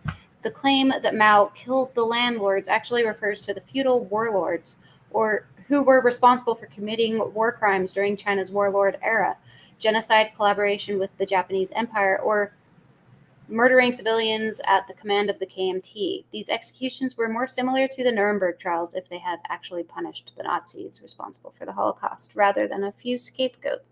I don't know, he keeps invoking the German stuff, but I don't know, maybe Mao sent millions to gulags where they died from overwork. Reality. Very few people died in these gulags, which were not prisons, but rather re-education programs. Oh yeah, Xi Jinping was the current leader. It was one of these kids that was sent to work on, that's a picture of him here, 15 years old. When, he sent kids to live in the countryside and work on the farms. The last emperor of China, Puyi, worked as a gardener in Beijing Botanical Garden after he was released from prison. Mao was a Han supremacist who targeted minorities.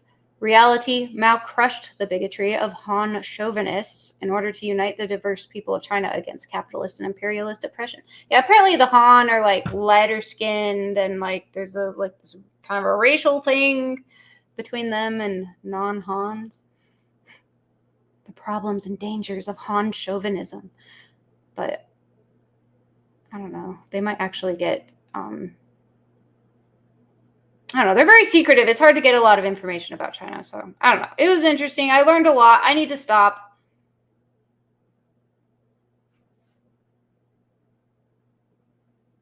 Myth. Mao isolated China from the world. The reality. The capitalist world led by the USA isolated China through crippling sanctions, embargoes, military containment, and diplomatic isolation.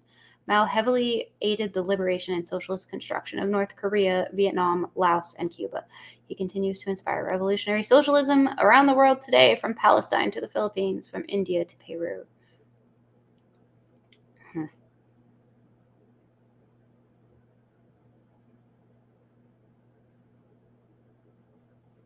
Yeah, I don't really know what to say. Like I was struggling to really. I'm, in general, in a very basic sense, anti-communist, but, there are certain socialist countries that seem to be doing all right as long as they are homogenous and high trust. So, you can't have open borders and socialism, kind of thing. I'm glad they're doing better than they were in the past. Maybe if the nationalists had won, maybe they would have been able to do just as well. We'll never really know because they didn't. And some people say they're not really truly communist anymore over there. So what the heck is that? Mao Zedong continues to be revered and loved by Chinese people. Well, you're not really allowed to criticize him, I guess. And people around the world in China, respect is earned. Mao proved that he was deserving of people's love through his actions that transformed China and the world. I don't know. He really cracked down pretty hard on like his fellow communists. Really, I didn't even really get into I had this list of important people to mention, but I just didn't have time. Liu Shaoqi, Li Lisan, the horse day incident. Yeah, Mao would threaten to go up the mountain if people, turned on him, which was basically him threatening to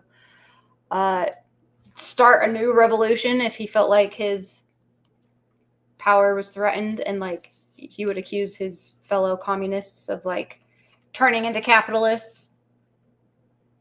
And he had enough support that that was a legit threat, that they were threatened by that.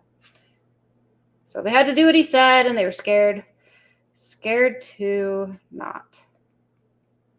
I don't know. This is too long. I gotta stop. That's it. That's the end. That's China. That's Mao. I'll pick something easier next time. I don't know. Yeah. That's pretty much it. The end. 3 hours long. Thank you. The 2 people who are sticking around. Goodbye. I'm going to end it. Thank you. The end. Have a good night. Make sure to watch Black Pilled Insomnia stream if he's doing it tonight. He streams every Wednesday and, oh wow, every Wednesday and Saturday on Odyssey. Wow. All right. Good night. Thank you.